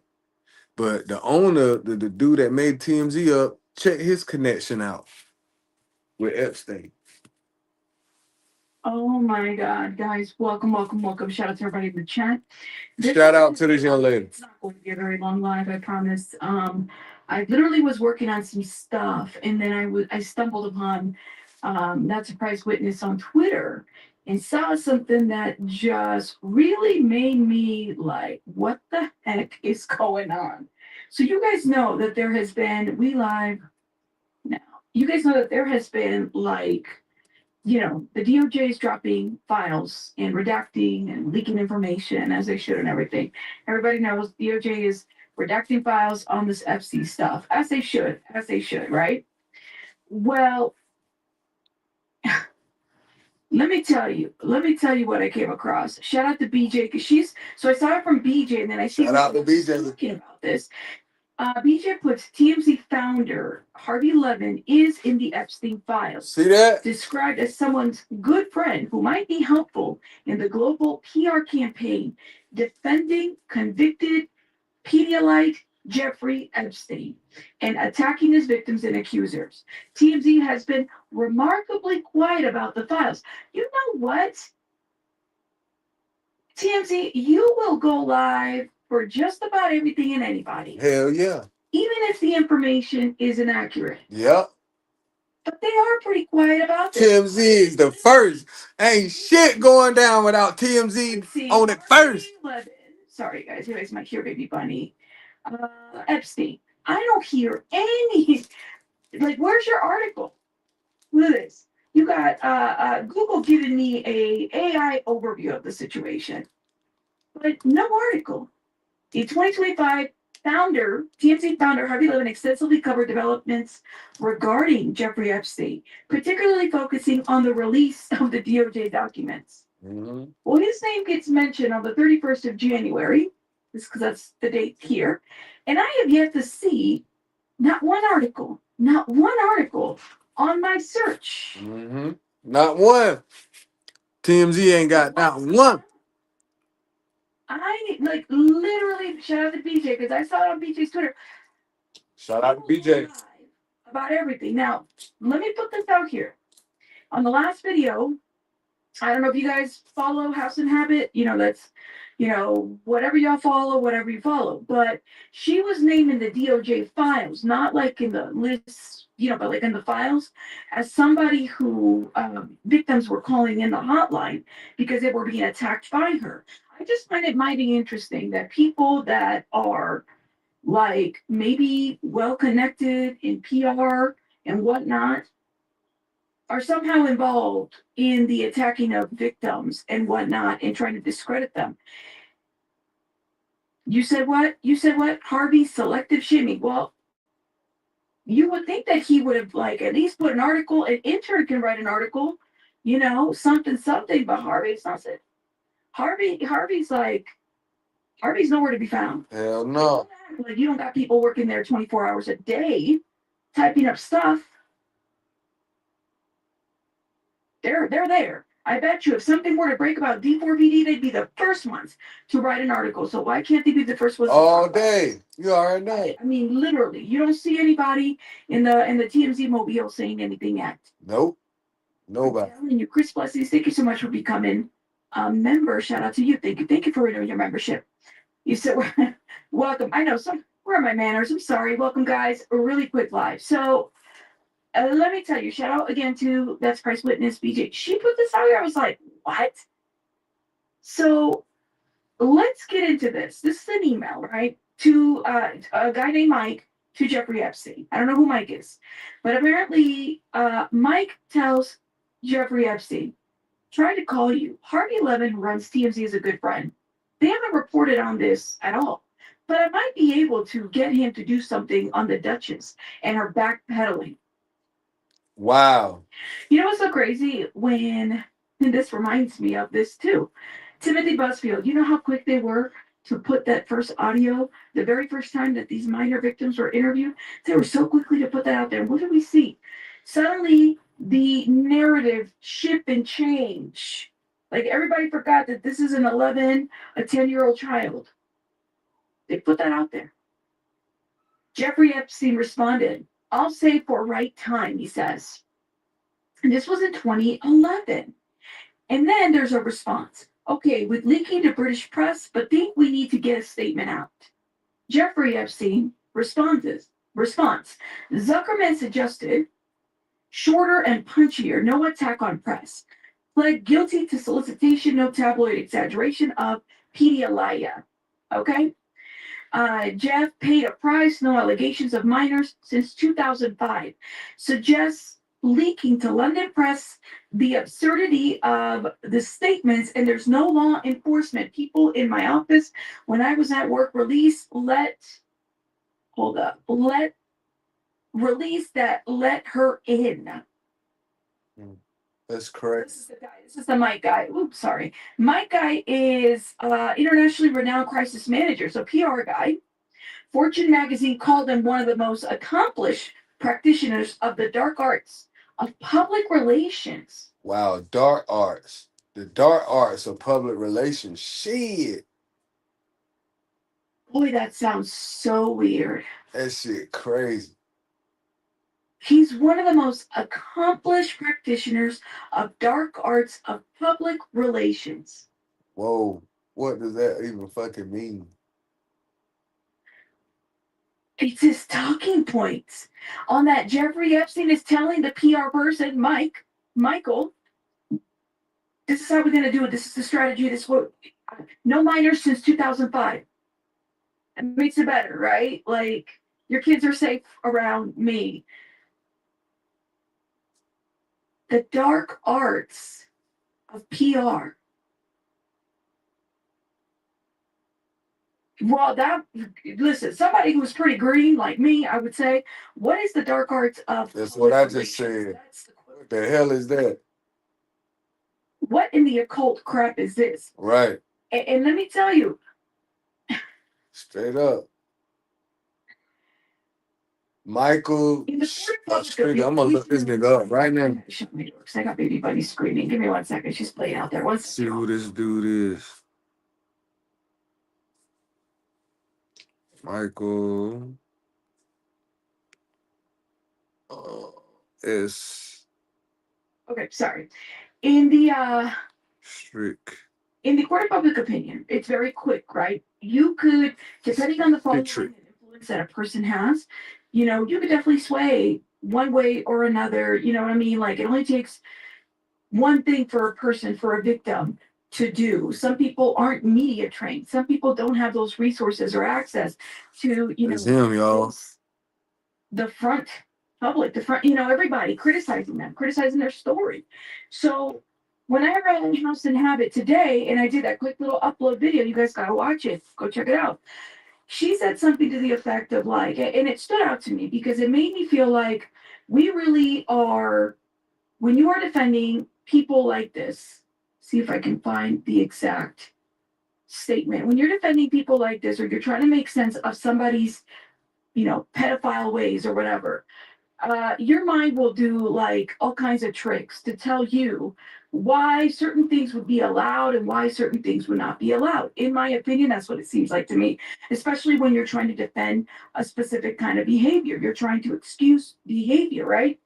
But when it comes to media, public relations, social media, and all that stuff. I mean, it takes the powers that be. This guy was connected. He knew who to contact. My good friend Harvey Levin can do X, Y, and Z. And we know how much of a reach TMZ has. We know how quickly they can change the narrative. But I find it just mighty strange that they could have gotten in front of this and they did not. I bet you Harvey didn't even know, or maybe he did, that this would have been something, and then he's going to explain it away. While he's over here being upset and talking about politics, which he's done a couple times here and there, can you check on your own backyard and find out why in 2011 you were trying to, or at least Michael, okay, this PR, Yep. guy that looks like what does he look like, man? He's giving me, I don't know, man, his eyes. He's giving me El Diablo. He really is. This guy right here, why? You're good friends. Have you done this before? Have you twisted the narrative publicly so much so that people know to contact you for their public relations? That is the question that I have. I have a question about that. I really, really do. I don't know. It's pretty black and white for me when it comes to like a child. And then the guy, Jeffrey, I've known minor since 2005. Well,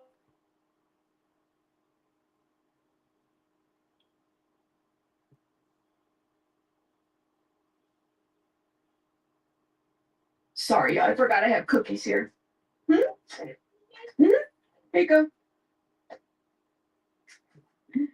My bad. She left the cookies here. My bad. She's gone. So I gotta be careful. You said the man has too many deals. Oh, this one was not. This one was on your bingo card. Not surprised at all. Some crew that cheered. I mean, people were listen. I may not agree with a lot of the ideologies, but I did notice the cheering, and I saw the backpedaling, and I saw them what they did. I may not agree with the ideologies of certain folks, but I will never praise somebody's death. Believe it or not, as much as I don't like somebody, you won't see me that. I just don't be doing that. That being said, though, it is ridiculous, but I'm not surprised. Are we surprised? Let me know in the chat. Are we surprised? This is what I have to start asking every time I go live. Listen, the question isn't like who is in the Epstein files. The question should be is celebrities, politicians. If you're out there, just put it on your Instagram. You don't have to worry about me. I am not on these Epstein files. That's all you have to say. Like, who isn't in the files at this point? I'm no surprise that they have PR people, companies, and stuff like that. Bloggers who can shape the narrative of certain things. Yeah, like, I'm not surprised. I don't think any of us. You said disappointed, not surprised. I thought that guy was this. Well, I mean, here's the deal. It's like rule number one. If something's about to drop about you and you're a public person, and this is just me because I think maybe because I do YouTube, and maybe even BJ might even like feel like this would be probably the best way to handle something like this. You get in front of it because if you don't get in front of it, someone's gonna get ahead of it before you do, and then they're able to explain why you didn't get in front of it. Right. You always want to get in front of everything. Okay, you have to do it. Okay. But my thing is that I am not at all surprised that they thought of his good friend Harvey Levin, who runs TMZ. They haven't reported on this at all, but I might be able to get him to do something on the Duchess and her backpedaling.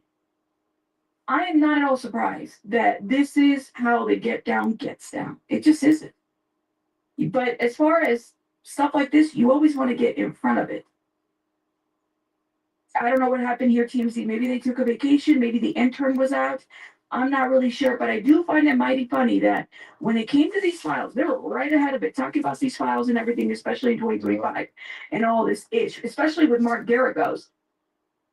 So, it's a lot going on, man, with that. You know what I mean? So we can go on for days and days and days about how many people are involved with that shit, man. So I ain't gonna hold y'all for too much longer, man. I really appreciate y'all for just pulling up. Um, yeah, man. I just wanted to give you some different content um about pretty much Jesse Jackson and just a different perspective. Again, I meant no disrespect to Reverend Jesse Jackson, man. R.I.P.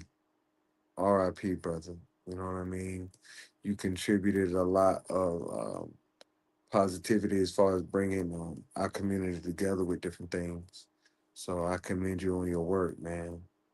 But at the same time, hey, man, there's another side to this shit too that I feel like is kind of grimy. You know what I mean? And so if you did have anything or have any prior knowledge to Dr. Martin Luther King's assassination, bro, that's fucked up. So I felt like it was something that you don't hear every day. So hey, that was kind of like my contribution to justice. So hey, keep hope alive. That's all I can say. Until the next one, I'm out.